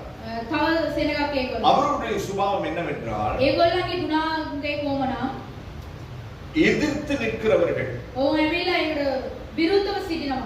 உடைத்து கொண்டு போகிறவர்கள். ඒ කඩාගෙන යනවා ඒගොල්ලෝ. எதை சொன்னாலும் எதுதான் இருப்பாங்க. அப்படி இல்லை, அப்படி இல்லை, அது இல்லை, இது මොනවා කිව්වත් ඇවිල්ලා විරුද්ධව කතා කරනවා. එහෙම මේම කියලා. அப்படி அது அவங்களால அது சாதிக்க முடியலையா? ඒගොල්ලන්ට ඒක කරන්න බැරිද? நீயும் வேணாம், உன் சபையும் வேணாம், ඔයත් එපා ඔයාගේ සභාව. நீயும் வேணாம், உன் சகவாசமும் வேணாம் ඔයත් එපා ඔයාගේ නෑකමක්. அப்படின்னு உடைச்சிட்டு போறாங்க. එහෙම කඩාගෙන යනවා. இதுதான் இரண்டாவது கூட்டம். මේක තමයි දෙවෙනි එක. இந்த சுபாவம் நம்மிடத்துல இருந்தாலும் මේ ගුණාගේ අප තුල තිබුණත් தேவன் வைத்திருக்கிற ஸ்தானத்துக்கு நம்மால போக முடியும். දෙවියන් වහන්සේ ලබා තිබෙනා ස්ථානයට යන්න බෑ. மூன்றாவது எமோரியன். තුන්වෙනි එක එමෝරියන් වල. அவர்கள் ஆவிக்குரிய முரட்டாட்டம் செய்கிறவர்கள். ආත්මික පොරබැදින් කරන්නව කට්ටිය. தற்பெருமை, ඔවුන් තුල උඩඟුකම, விபச்சாரம், වෛශ්‍යාකම, இப்பேற்பட்டதான சுபாவங்களை தங்கள் வசமாய் கொண்டிருக்கிற ஒரு கூட்டத்தார். මෙවැනි ගුණාංගයේ තමන් සතු තිබන්නා වූ ඒ සෙනග. அநேகர் வந்து நாங்க ஆவிக்குரிய முரட்டாட்டம் இருக்கு நம்மிடத்துல. உலக சாதாரண சார்ந்த காரியங்கள் கிடையாது. ලෝකයේ කරන ඒ දේවල් නෙමෙයි. இல்ல நான் இப்படிதான் இருப்பேன், මම මේව තමයි ඉන්නේ. என்ன யாரு கேட்க முடியும்? මගේ කවුද ආන්නේ යන්නේ? சபையில அப்படி இருக்கும் කවුරු හරි එහෙම ඉන්නවද? இருக்குமே. කවුරු என்ன හරි யார் முன்னுக்கு போக சொல்ல முடியும்? කවවද මට? என்ன யார் பின்னுக்கு வர சொல்ல முடியும்? පිටිපස්සට එන්නේ කියලා කවුද? என்ன யாரு கையை தூக்கி ஆராதிக்க சொல்ல முடியும்? කාටද පුළුවන් කාත උස්සලා නමස්කාර எனக்கு කරන්න? யாரு நெட்ட போட சொல்ல முடியும்? මට කවුද net එක දාන්නේ? எனக்கு யாரு பட்டனை போட சொல்ல முடியும்? මට කවුද බටන් එක දාන්නේ කියලා කියන්නේ? இப்படின்னு சொல்லி சொல்லுகிற ஆவிக்குரிய முரட்டாட்டம். මේව තියෙන එක ආත්මිකව විරුද්ධව සිටින එක. வெளியே கிடையாது, එළියේ නෙමෙයි. உள்ள செய்துட்டு ඇතුලේ කරගෙන සිටින. ஆண்டோடைய ஆலயத்துல செய்ய முடியுமா? දෙවියන් වහන්සේ දුරේ කරන්න පුළුවන්. கர்த்தரோட எதிர்த்து நிற்க முடியுமா? දෙවියන් වහන්සේට විරුද්ධව සිටින්න அதைதான் පුළුවන්. நான் நீங்களும் செய்து கொண்டிருக்கிறோம். ඒක තමයි ඔබ සමම කරමින් සිටින්නේ. தற்பெருமை. උඩාංගුමේ. நமக்குன்னு ஒரு சில பெருமை இருக்கு. අප තුල ඇවිල්ලා උඩාංගුකම තිබෙනවා. தற்பெருமை இருக்கிறவங்களுக்கெல்லாம் வாய்ப்பே கிடையாது. තමන් සතු ඒ උඩාංගුකම තිබෙනවා නම් කිසිම දෙයක් කරන්න இது බෑ. நான் கட்டின பாபிலோன். මම ඇදුවා බාබිලෝන් එක. அப்படி மேல இருந்து பார்த்தா அடுத்த நேரம் புள்ள தீங்க வந்தார். උඩ ඉඳලා බැලුවා ඊට පස්සේ ඇවිල්ලා තනකොළ තමයි කන්න ලෑස්ති වුණේ. யாரு? කවුද? நேபுகாத்நேச்சர். නෙබුකද්නෙච්චර්. அவர் மேல இருந்து பார்க்கற என்ன இதெல்லாம் என்னுடைய ராஜ்யம். එයා උඩ ඉඳලා කියන මේ ඔක්කොම මගේ පාලනයට இதெல்லாம் තියෙනවා. நான் செய்தது, எல்லாம் நான் பார்த்து கட்டினது. මම ඔක්කොම මේ බලලා අදපු ඒවා. கடைசி என்னாச்சு? අන්තිමට මොනවද උනේ? அதெல்லாம் அப்படியே தான் நான் இவர் புளி சாப்பிட விட்டாங்க. ඒ ඔක්කොම මේව තමයි දුන්නා අන්තිමට එයා තනකොළ කෑවා. பெருமை உள்ளவனுக்கு தேவன் எதிர்த்து நிற்கிறார். උඩඟාට දෙවියන් වහන්සේ ඇවිල්ලා විරුද්ධව සිටිනවා. தேவனோடு கூட எதிர்த்து நிற்க முடியாது. දෙවියන් වහන්සේත් එක්ක විරුද්ධව සිටින්න බෑ. அடுத்தது பிரிசியர். අනිත් එක පෙලිසියවරු. இவர்கள் வந்து ஏனைய மதத்தோடு கூட ஒத்து போகிற ஒரு கூட்டத்தார். අනිත් අයත් එක්ක ඒගොල්ලන් ඇවිල්ලා නෑකම් තවක් ලබා ගන්නවා. யாரு? செபஸ்தியாரை தூக்கிட்டு போறாங்களா? සෙබස්තියාර උස්සගෙන යනවාද? பொறியோட நிக்கிறது. பொறி ஒப்பனால அந்த பொறிதான் පොරිත් එක්ක ඉන්නවා. பொறி தேக்கினா இருப்பாங்க. ඒ ඉන්නවා. அப்படி இல்லைன்னா செவ்வாய்க்கிழமை அங்க போய் பனிஷ் வாங்குறது, අඟහරුවාද බනිස් ගන්නවා. அங்க போய் பிச்சைக்காரங்க வாங்குறாங்க இல்லையா, நாம போய் வாங்கிடுறது. ගන්නවද නැද්ද? ஏன்னா அந்தோனியார் கொடுக்குற பனிஷ் சாப்பிட்டா நமக்கு நல்லமா. අන්තෝනියා දෙන්නව බනිස් කෑම බස් අපිට හොඳයි. எங்க அம்மா ஒருத்தர் வந்தாப்ல, நேர்த்தி கணக்கு வச்சு நம்ம அளவுக்கு ஒரு எனக்கு டைஃபாய்டு மலேரியா வந்துருச்சு. පාස්ටර් ඇවිල්ලා මේ ලෙඩක් ආවා. எங்க இருக்கும் போது மன்னார்ல படிக்கும் போது මන්නාරේ ඉගෙන ගන්නවා. அப்ப அந்த சுகம் அது எனக்கு சுகமாகணும்னு சொல்லி அம்மா அப்பா நேர்த்தி கடன் வச்சிருக்காங்க. ඒක හරියන්න ඕනි කියලා ඒගොල්ලෝ ඇවිල්ලා அந்த அது சுகமாயிடுச்சுன்னா ஏன் அளவுக்கு ஒரு மெழுகு தெரியும். ඒක හරි වුණායින් පස්සේ පාස්ටර් දුස්සට ඇවිල්ලා ඉටිපන්දම பனிஷ் என்னவோ கொடுக்கணும்னு சொல்லிட்டு මොනවද දෙන්න ඕනි කියලා. அப்ப ஏன் அளவுக்கு ஒரு மெழுகு தெரியும் போயிட்டு உள்ள குளிச்சுட்டு வந்து පාස්ටර් දුස්සට ඉටිපන්දමක් පත්තු කරලා வெளியில வந்து எல்லாருக்கும் சாமான் கொடுக்க ஆரம்பிச்சாங்க. එළියට ඇවිල්ලා හැමෝටම බඩු දෙන්න. எல்லாத்தையும் கொடுத்துட்டு கடைசியில பார்க்கும்போது அம்மா கையில வலையிலங்க ඔක්කොම දීලා ඉවර වුණාන් පස්සේ අම්මා අතේ තිබුණාවේ மனுஷோட வலையில ஒரு விட்டாங்க. බනිස් එක එකක් අරගෙන ගියා. இப்ப யாரை குத்த சொல்றது? அந்தோனியாரை குத்த சொல்றதா, மனுஷ் கொடுத்தால குத்த சொல்றதா? කාටද ඒක වැරද්ද කියන්නේ? இப்படிதான் මේව තමයි අපි. எல்லாத்துலயும் ஒத்து போறோம். හැමෝමත් එක්ක ඇවිල්ලා கன்சல் கொடுக்குறாங்களா? දන්සල් දෙනවද? அவங்களோட நிக்கிறேன். ඒගොල්ලන්ත් එක්කත් ඉන්නවා. இந்த பக்கம் என்னது ஹஜ்ஜி கொண்டாடுறாங்களா? මේ පැත්තේ අජ්ජික සමන්නවාද? அவங்களோட வட்டலாபம் நிக்கிறது. ඒගොල්ලන්ත් එක්ක பள்ளிக்கு போயிட்டு அரைச்சி கஞ்சி வாங்கிட்டு வராது. පල්ලියට ගිහිල්ලා මස්සූදි අරන් එනවා. மாஸ்கந்த මස් කැඳ අරන් එනවා. தப்பு கிடையாது. වැරදි නෙමෙයි. சரி. ඒක කරන්නේ. அதே கஞ்சி நம்ம வீட்ல வச்சு குடிக்க முடியாதா? ඒ කැඳම අපේ ගෙදර අදලා බොන්න බැරිද? அதே பேக்கரிய பெத்த அதே பனிச பெத்தும் பேக்கரில வாங்க முடியாதா? ඒ වනිසෙන් පැතුම් බෑකරි ගන්න බැරිද? அங்க போய் தான் வாங்கணும். ඒ ගිහිල්ලාමයි ගන්න ඕනේ. மாதா கோயில்ல வந்து சீனி சாப்பாடு பானம் கொடுக்குறாங்க, நம்மளும் முடியிருப்போம். ஆராதனைக்கு வர மாட்டாங்க. ஏன் லேட்டுன்னு கேட்டா பனிஷ்வாங்க நிட்ட பாஸ்டர். ඒ පරක්කුයි කියලා වන් පස්සේ බනිස් එක ගන්න ගියා. அது நமக்கு கொஞ்சம் பங்கு கொடுப்பாங்க. අපිට ටිකක් දෙනවා. එහෙම බෑ අපිට. බැරි නම් බැරි තමයි. விளக்கு வைக்கிறதுக்கோ, ஆபீஸ்ல விளக்கு வைக்கிறதுக்கோ, ඔෆිස් එකේ ඇවිල්ලා පාන පත්තු කරන්න අය. பத்தி பத்த வைக்கிறதுக்கோ, අඳුන් බూరు පත්තු කරන්න අය. மஞ்சள் தண்ணி தெளிக்கிறதுக்கோ, කා වතුර මේව කරන්න අය. இதெல்லாம் நம்ம මේව අපිට බෑ. அது அவங்க செய்யற சரி. ඒගොල්ලෝ කරනවනේ நான் කරනවා. செய்யற வேலைக்கு அவங்க வேலை சம்பளம் கொடுக்குறாங்க, மஞ்சள் தண்ணி தெளிக்கிறது கிடையாது. මම කරන වැඩට ඇවිල්ලා ඒගොල්ලෝ මේව එක දෙනවා මට මොකුත් அவங்க சாமிக்கு விளக்கு போட்டுனா வந்து போட்டுக்கிறோம். ඒගොල්ලන් දෙවියන්ට පාන පත්තු කරනවා. அவங்க சாமிக்கு விளக்கு போடுறதுக்கு எனக்கு சம்பளம் வேணும்.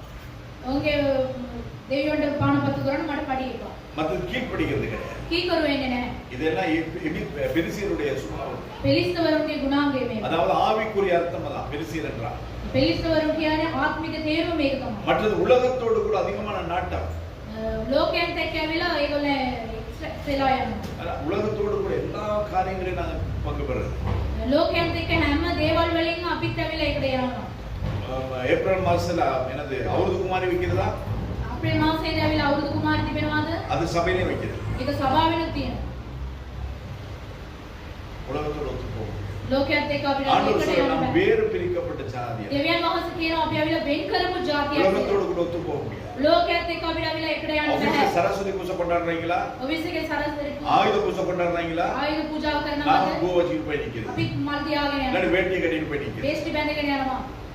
இங்க கட்டிட்டு வாங்க. நம்ம கிடையாது. මේ බැඳගෙන ඉන්න එක වැරද්දක්. அவங்களோட போயிட்டு கட்டிட்டு நிக்கிறது கிடையாது. ඒගොල්ලන්ට එක්ක ඇවිල්ලා ඉන්න හොඳ නැහැ. உலகத்தோடு கூடயோ ලෝකයන්ට එක්කවත් மற்ற கலாச்சாரத்தோடு கூட ஒத்து போவதற்கு சபை ஆள் கிடையாது. අනිත් සංස්කෘතියත් වෘත්තියත් එක්ක අපිට යන්න அப்ப இந்த බැහැ. சுபாவங்கள் நம்மிடத்தில் இருக்குமானால் මේ ගුණාංගය අප තුළ තිබෙනවා නම් ஆண்டவர் நம்முடைய கூக்குரலை கேட்பார், දෙවියන් වහන්සේ අපගේ මුරගැසීම நம்முடைய අහනවා. போராட்டத்தை பார்ப்பார், අපගේ පොරබැඳීම් අහනවා. நம்முடைய வேதனை அறிந்திருப்பார். අපගේ දුක උන්වහන්සේ දැන ஆனால் සිටිනවා. நமக்கு சகாயம் அவரிடத்திலிருந்து வராது. උන්වහන්සේ ඇවිල්ලා අපිට ඇවිල්ලා උදව් நாம் කරන්නේ නැහැ. கானான் தேசத்துக்குள்ளே போக மாட்டோம். අපි කානාන් දේශයට යන්නේ නැහැ. கானான் தேசத்துக்குள் மோசே போகாததற்கு பெரிய காரணம் ஏதாவது உண்டா? මෝසස් ඇවිල්ලා කානාන් දේශයට යන්නේ නැති එකට හේතුව මොකක්ද ஏதாவது பெரிய කියලා தவறு செய்தாரா மோசே? ලොකු වැරද්දක් කරාද? வனாந்தரத்திலே வார வழியில யாரையாவது உடமையை கையாண்டானா? වනාන්තරේ එනකොට කාගේ හරි දෙයක් එයා ගත්තද? ஏதாவது பெரிய தப்பு பண்ணாரா? මොකක් හරි ලොකු වැරද්දක් කරාද? ஏதாவது செய்தாரா? මොනවද කරාද? ஒண்ணும் செய்யல. මුකුත් කරේ නැහැ. என்ன செய்தார்? මොනවද කරේ? ஆண்டவர் சொன்னார், கண்மலையை பார்த்து பேசு. දෙවියන් වහන්සේ කිව්වා ඇවිල්ලා ඒ පර්වතයේ දෙස කතා කරන්න කියලා. ஏற்கனவே ஆண்டவர் சொன்னார், கண்மலையை பார்த்து அடி. දෙවියන් වහන්සේ කලින්ම කිව්වා ඒ පර්වතයේ දෙස ගහන්න කියලා. கண்மலையை பார்த்து அடித்த பொழுது அதிலிருந்து தண்ணீர் வந்தது.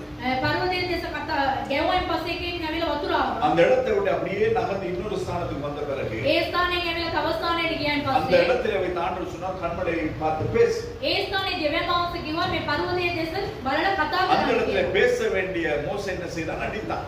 කතා කරවදී මෝසස් ඇවිල්ලා ඒකට ඇවිල්ලා அந்த ගැව්වා. அடித்தது நிமித்தமாய் அவன் கானான் தேசத்துக்குள் பிரவேசிக்கவில்லை. ඒකට ගාපු ඉඳන් කානාන් දේශයට යාට ඇතුල් වෙන්න அப்ப බැරි பரலோக වුණා. ராஜ்யத்தை நாங்கள் இழந்து போவதற்கு பெரிய காரியங்கள் நாம் ஒன்றும் செய்ய வேண்டிய அவசியம், விபச்சாரம் பண்ண வேண்டிய அவசியம் கிடையாது. ස්වර්ග රාජ්‍යය නැති කර ගන්නට ලොකු දෙයක් ඇවිල්ලා වෛශ්‍යාකම් කරන්න ඕනේ கொலை නැහැ. செய்ய வேண்டிய அவசியம் கிடையாது. එක්කෙනෙක්ව මරන්න ඕනේ නැහැ. உன்னுடைய வார்த்தைகள் போதும். තමන්ගේ වචනය ඇති. உன்னுடைய வார்த்தை இன்னொருடைய இருதயத்தை பாதிக்கப்படுமானால், තමන්ගේ වචනය ඇවිල්ලා එක්කෙනෙක්ව නැති பாதிக்கப்படுமானால் யார் மாத்திரை වේදනාවක් පත් කරනවා නම් உன்னுடைய இருதயத்தில் இன்னொருவருடைய முன்னேற்றத்தை குறித்து, ஆசீர்வாதத்தை குறித்து கசப்பு இருக்குமானால், අනිත් අයගේ ආශිර්වාදය ගැන ඇවිල්ලා තමන් තුළ මොකක් හරි තිත්තකමක් තිබෙනවා නම් காண நமக்கு கிடையாது. කානාන් දේශයට යන්න බෑ.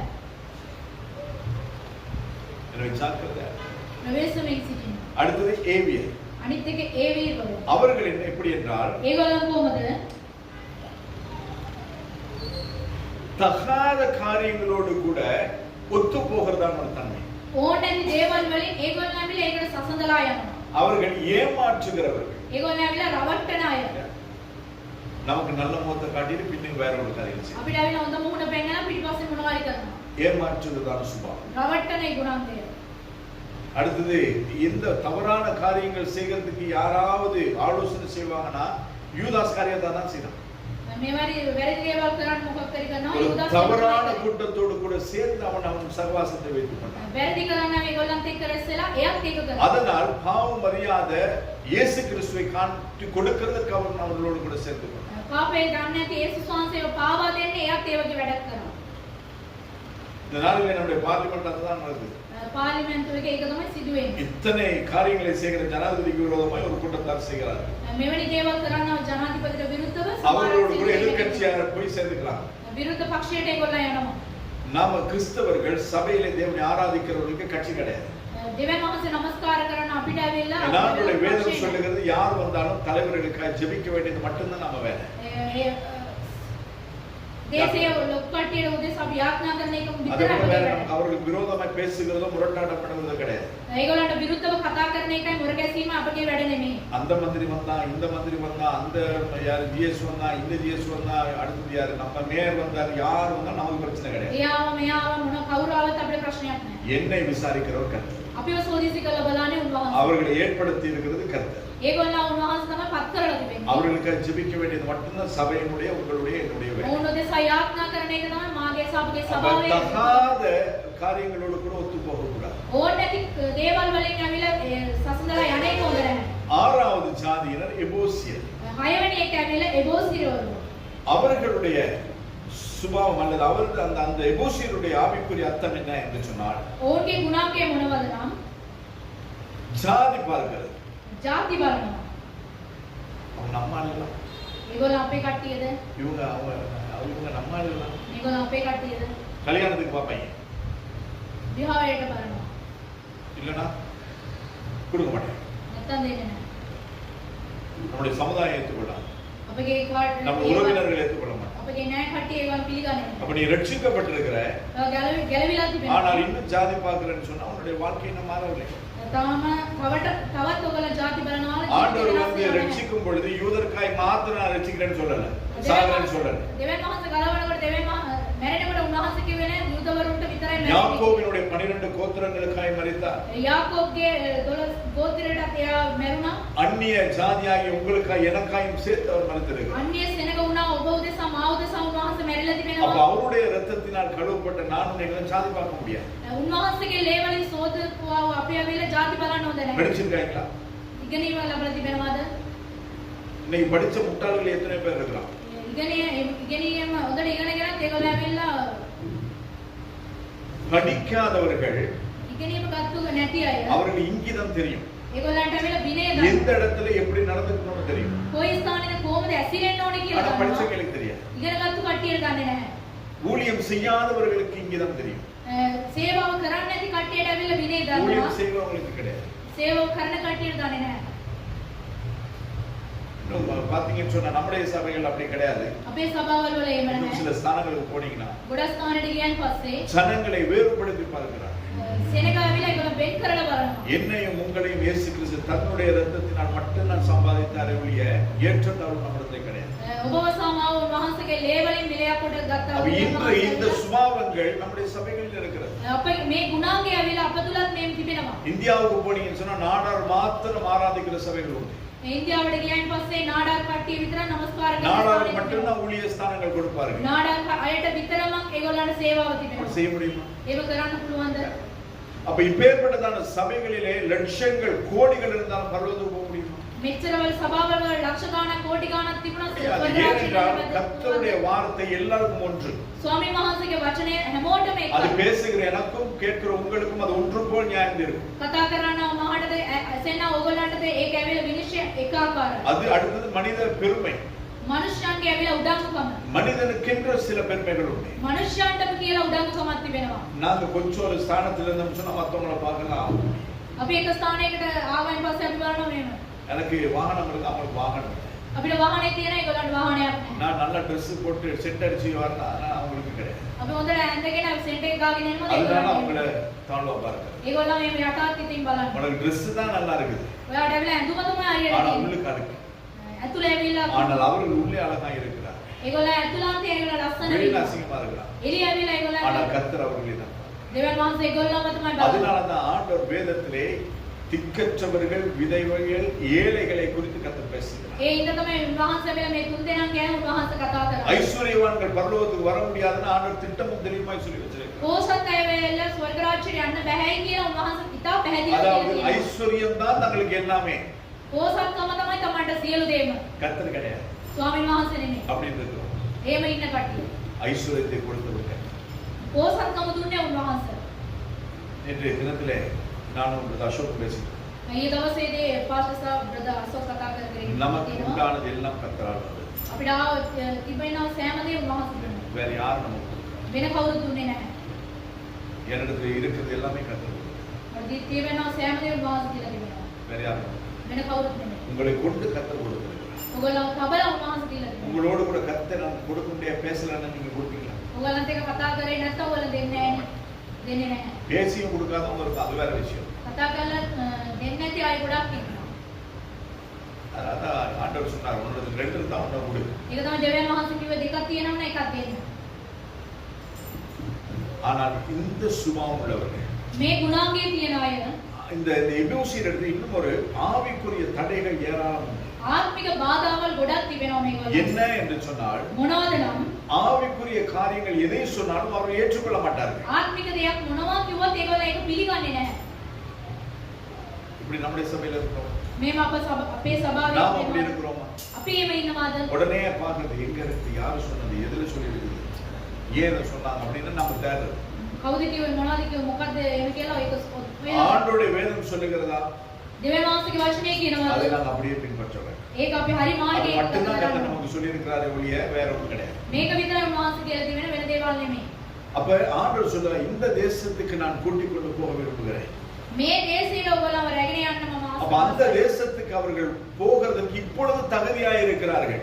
ඒ දේශයට යන්න ඒගොල්ලෝ දැන් ඇවිල්ලා සූදානම්ව ඉන්නවා. ஒரு காலத்தில் அவர்களிடத்துல மேட்டிமை இருந்தது, பெருமை இருந்தது, அவர்களோடு ஒத்து போனார்கள், அவர்கள் சொன்ன எல்லாவற்றையும் செய்தார்கள். ஆனா இப்ப அப்படி கிடையாது.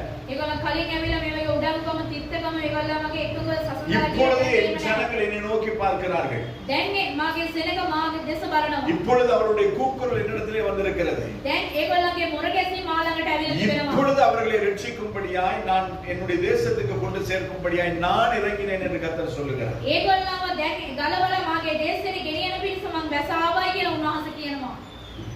சொல்லும் பொழுது மோசே ஆண்டவரிடம் சொல்லுகிறார், ඒ කියන විට මෝසස් දෙවියන් වහන්සේට කියනවා ஆண்டவரே, இந்த ஜனங்கள் பார்வோனிடத்திலே போய் நிற்க, මේ සෙනඟ පාරුවන් ඉදිරියට සිටින්න. பார்வோனிடத்திலே நான் போய் நிற்க, පාරුවන් ඉදිරියේ මම ගිහිල්ලා සිටින්න. இந்த ஜனங்களை நீர் அனுப்பினீர் என்று சொல்லி இந்த ஜனங்களிடத்தில் சொல்லி அவர்களை வெளியிலே கொண்டு வர දෙවියන් වහන්සේ කියලා මේ සෙනඟ වෙක් කරගෙන ආවයි කියලා ඒගොල්ලෝ විශ්වාස කරන පිණිස நான் எம்மாத்திரம் என்று கேட்கிறேன். මම ඇවිල්ලා කොයි වගේ කෙනෙක්ද?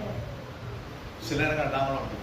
සමහරක් වෙලාවෙදී අපි ஆண்டவர் ඒක நமக்கு ஒரு තමයි. ஊழியத்தை கொடுக்கும் பொழுது, දෙවියන් වහන්සේ අපිට සේවාවක් දෙන විට நமக்கு ஒரு வேலையை சொல்லும் பொழுது අපිට වැඩක් දෙන විට நாம கேட்கறது, අපි අහනවා நானா ஃபர்ஸ்ட், මොමද පාස්ටර්? நானா செய்யணும், මොමද කරන්න ඕනේ? அவங்களுக்கு ඒගොල්ලන්ට. அவங்களுக்கு ඒගොල්ලන්ට. சொல்லுகிறோம்.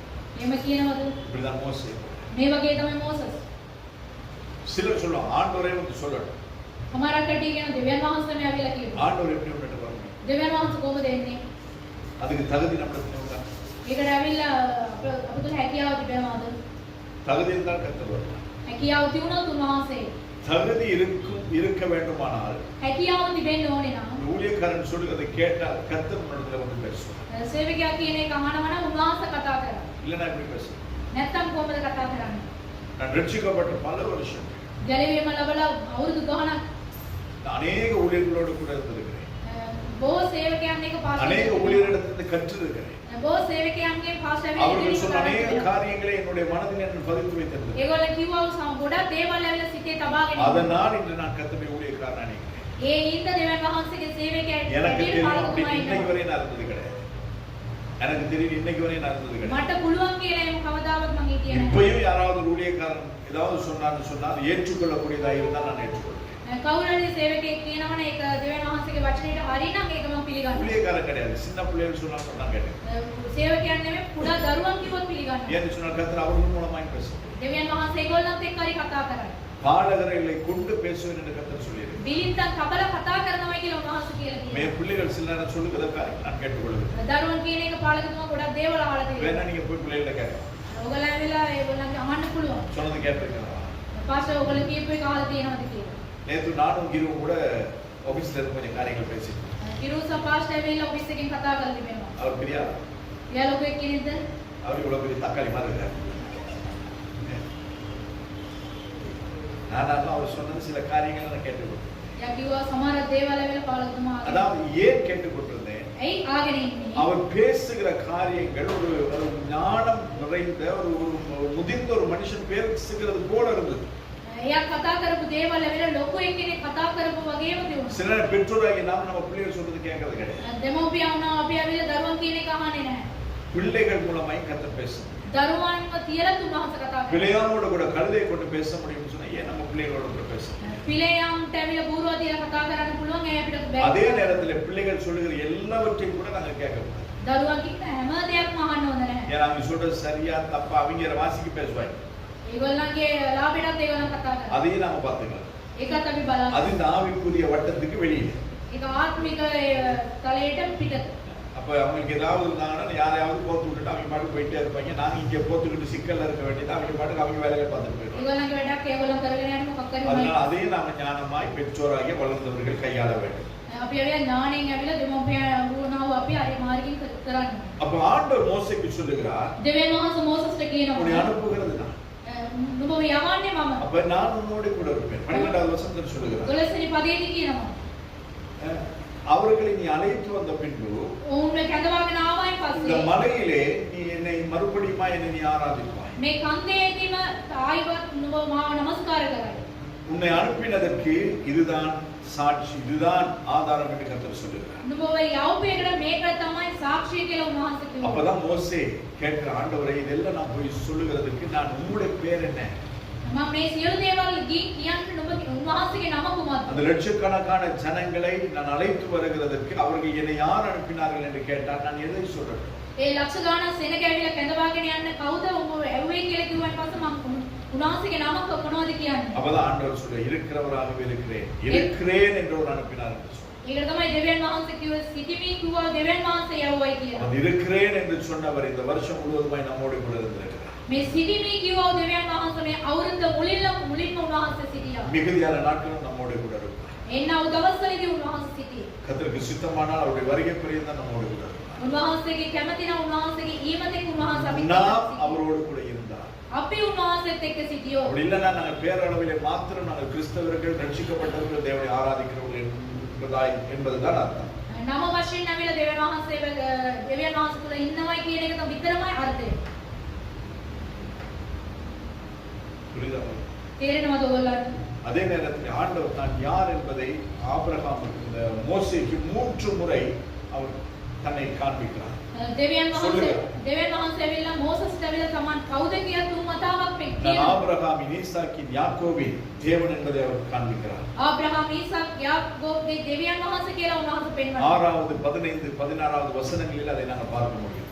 15 14 පදවල වලින් අපිට බලන්න පුළුවන් මේවා. அது மாத்திரமல்ல, ඒක විතරක් නෙමෙයි. கர்த்தர் நமக்காய் இறங்கி ஒரு காரியத்தை செய்வாரானால், උන්වහන්සේ අප උදෙසා බැස ඇවිල්ලා එක දෙයක් කරනවා නම් கர்த்தர் நமக்கு செய்கிறது அது அற்புதமாய் இருக்கும். දෙවියන් වහන්සේ අපට කරන එක ඇවිල්ලා ඒක පුදුමයක් நம் වෙනවා. நிமித்தமாய் கர்த்தர் ஏனையவர்களுக்கு செய்கிறது அது வாதையாய் இருக்கும். අප වෙනුවෙන් ඇවිල්ලා අනිත් අයට කරන එක ඒක පීඩාවක් වෙන්න පුළුවන්. புரியுதா? තේරෙනවද ඔයගොල්ලන්ට? ராஜா அனுப்பல, රජතුමා යවුවේ නැහැ. இஸ்ரவேல் ஜனங்களே அனுப்பவில்லை. ඉස්රායෙල් සෙනගව ඔවුන් යවුවේ அந்த නැහැ. நேரத்தில் ஆண்டவர் என்ன செய்தார்? ඒ වෙලාවෙදි උන්වහන්සේ මොනවද කරේ? 10 வாதைகளை கொடுத்தார். පීඩාවන් 10ක් උන්වහන්සේ அந்த 10 வாதைகளும் எகிப்தியருக்கு வாதைகள், ඒ පීඩාවන් 10ම ඒ මිස්රවරුන්ට පීඩාවක්. ஆனா இஸ்ரவேலருக்கு அது அற்புதம். ඒ නමුත් මිස්රවරුන්ට ඒක ඇවිල්ලා පුදුමයක්. வேதத்துல வாசிச்சு பாருங்க. බයිබලයේදී කියවලා அப்ப බලන්න. கர்த்தர் அற்புதங்களினால் அவர்களை வாதிப்பார். நமக்கு அற்புதம், மற்றவர்களுக்கு அது வாதை. දෙවියන් වහන්සේ අපිට දෙන්නේ ආස්කම අනිත් අයට දෙන්නේ පීඩාව. அது கர்த்தர் நம்மோடு கூட இருக்கிறதுக்கு அதுதான் ஒரு அத்தாட்சி. දෙවියන් වහන්සේ අපිත් එක්ක ඉන්න එකට ඒක තමයි ඇවිල්ලා சில සත්‍ය. இப்ப ஆனா நாம இப்ப இப்படி பேசிட்டு இருக்கோம். අපි මේ වගේ කතා කරමින් සිටිනවා. அவங்க எல்லாம் கெட்டது செய்றாங்க, நல்லா தானே இருக்காங்க. ඒගොල්ලෝ ඇවිල්ලා නපුරමනේ කරන්නේ ඒගොල්ලෝ හොඳට ඉන්නමනේ. நாம இவ்வளவு நல்லது செஞ்சு இப்படியே இருக்கிறோமே. අපි ඇවිල්ලා මෙච්චර හොඳ කරලත් අපි මේවමයි ඉන්නේ. நீதிமானுக்கு பூமியிலே சிறை கட்டப்படும். ධර්මිෂ්ඨයාට ඇවිල්ලා මේ පොළවේදී අරිගස්සු ලබනවා. யாரெல்லாம் நீதிமான்களாய் இருக்கிறோமோ කවුරු කවුරුද ධර්මිෂ්ඨ කරනවාද? கர்த்தர் அவர்களை நீதிமானாய் பார்க்கிறபடினாலே வைத்திருக்கிறபடினாலே இந்த பூமியிலே சிறை கட்டப்படுகிறது. දෙවියන් වහන්සේ ධර්මිෂ්ඨයෙක් ඇටියට අපි බලන ඉඳ මේ පොළවේදී අපි අරිගස්සන් ලබනවා. பாவிகளுடைய அவர்களுக்கு ஏற்படுகிறது அவங்களுக்கே தெரியாது. ඒ පව්කාරයන් කරන එක ඒගොල්ලන්ටම දන්නේ නැහැ. ஆனால் கர்த்தர் நம்மை நேசிக்கிறபடினால் දෙවියන් වහන්සේ අපිට ප්‍රේම කරන இந்த ඉඳ பூமியிலே நம்மை சரிப்படுத்தி கர்த்தர் நம்மை ஏற்பாடு செய்கிறார். දෙවියන් වහන්සේ මේ පොළවේදී අපි අරිගස්සලා උන්වහන්සේ ඇවිල්ලා ඔක්කොම කරා. 21வது வசனத்தை நாங்கள் பார்க்கும் பொழுது 21 වන පදයේදී අපි බලන විට ஆண்டவர் சொல்ற எகிப்தியருடைய கண்களிலே தயவு கிடைக்கப்படும். දෙවියන් වහන්සේ කියනවා මම මිස්රවරුන්ගේ ඇස් වලින් කරුණාව සෙනගට අඹ වෙනවා කියලා. நீங்கள் போகும் பொழுது வெறுமையாய் போவதில்லை. ඔයගොල්ලන් යන විට ඇවිල්ලා නිකන් යන්නේ නැහැ. 2026வது வருஷத்துக்கு நீங்க போகும்போது வெறுமையாய் போக கூடாது. 2026 වන අවුරුද්දේට යනකොට නිකන් යන්නේ නැහැ. ஆஹா. இதுக்கு மட்டும் சொல்றாங்க பாருங்க. මේකට විතරක් කියනවනේ. மத்தது ஒண்ணு கிடையாது. අනිත් එකට මොකද නැහැ. கர்த்தர் செய்வார். දෙවියන් වහන්සේ கர்த்தருக்கு உண்மையா இருக்கும் பொழுது දෙවියන් වහන්සේට අපි සැබවින්ම සිටිනකොට கர்த்தரை நாங்கள் சார்ந்திருக்கும் பொழுது දෙවියන් වහන්සේත් එක්ක ඉන්නකොට கர்த்தரை மாத்திரம் நம்பும் பொழுது දෙවියන් වහන්සේව පමණම විශ්වාස කරන විට දෙවියන් වහන්සේ කරා. 22வது வசனத்தை நான் பார்க்கும் பொழுது 22 වන පදයේදී අපි බලනකොට ஒவ்வொரு ஸ்திரீகளும் හැම ස්ත්‍රීවරුන්ද போயிட்டு எகிப்தியர் இடத்துல அவங்களோட வெள்ளி உடைமைகள் தங்க உடைமைகளை கேட்கறாங்க. තමන්ගේ ඇවිල්ලා රන්සාරීදී දේවල් ඉල්ලනවා. எதுக்கு கேட்கறாங்க? මොනවටද ඉල්ලන්නේ? நாங்கள் வனாந்தரத்திலே போய் கர்த்தரை ஆராதிக்க போகிறோம். අපි වනාන්තරේ ගිහිල්ලා දෙවියන් වහන්සේට නමස්කාර කරන්න යනවා. அதுக்கு உங்களுடைய வெள்ளி உடைமைகள் தங்க அது இது நட்டு நசுக்கு எல்லாம் நாங்க ரோட்டு போயிட்டு ஆராதிச்சுட்டு வர்றோம். ඔයගොල්ලන්ගේ රන්සාරීදී ආභරණ දෙන අපි ගිහිල්ලා නමස්කාර කරලා அவங்க கொடுக்குறாங்க ஆராதிக்க தானே போறீங்க கொண்டு போங்க. ඒකත් දෙනවා නමස්කාර කරන්න නේ ගෙනියන්න. அதனால உலகம் வைத்திருக்கிறது அது உலகத்துக்கு கிடையாது கர்த்தருடைய பிள்ளை. ලෝකේ තියෙන දේවල් ඇවිල්ලා ඒ ලෝකේ කටියට නෙමෙයි දෙවියන් වහන්සේගේ දරුවා. பிசாசு உலகத்தை ஆளலாம். යක්ෂයා මේ පොළොව පාලනය කරන්න ලෝකේ පාලනය කරන්න அது පුළුවන්. நிறைவும் கர்த்தருடைய.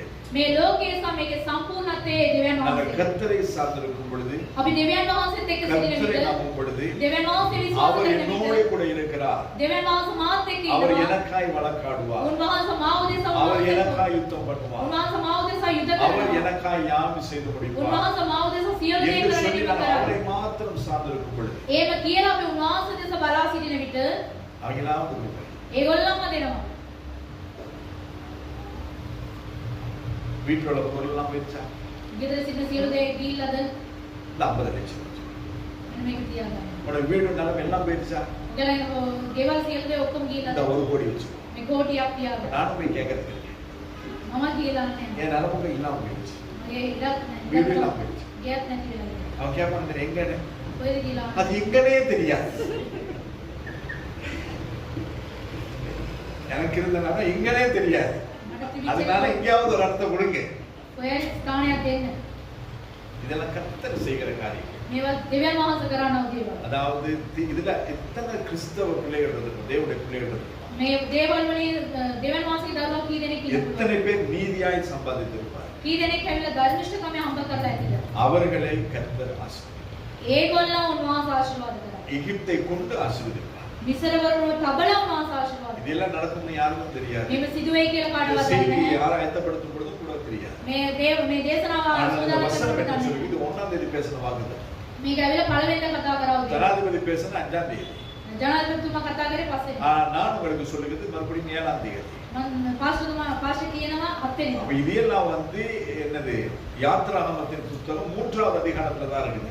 නික්මයාම 3 වන පරිච්ඡේදයේ තමයි තිබෙන්නේ. 5ஆம் தேதி ஜனாதிபதி பேசினதான உரையிலே கிடையாது, கெசட்ல கிடையாது. පස්වෙනිදා කතා කරපු එක ගැසට් එකේ ඒක කිසිම දෙයක් නැහැ. ஆனால் கர்த்தர் ஒரு காரியத்தை தன்னுடைய ஜனங்களுக்கு செய்ய நினைத்தார்.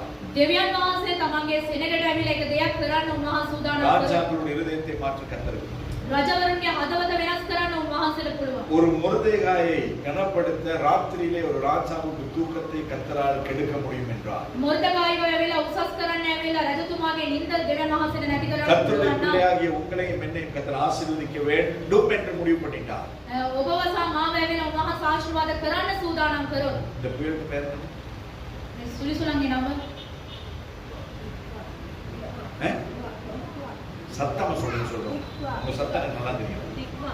திக்வா திக்வா புயல் மாதிரி இன்னொரு திக்வா 2ஐயும் அனுப்ப முடியும். දික්වා සුලිසුලන් වගේ තව දෙකක් යවන්න පුළුවන් அனுப்பி උන්වහන්සේ. கர்த்தர் உங்களை ஆசீர்வதிக்கும்.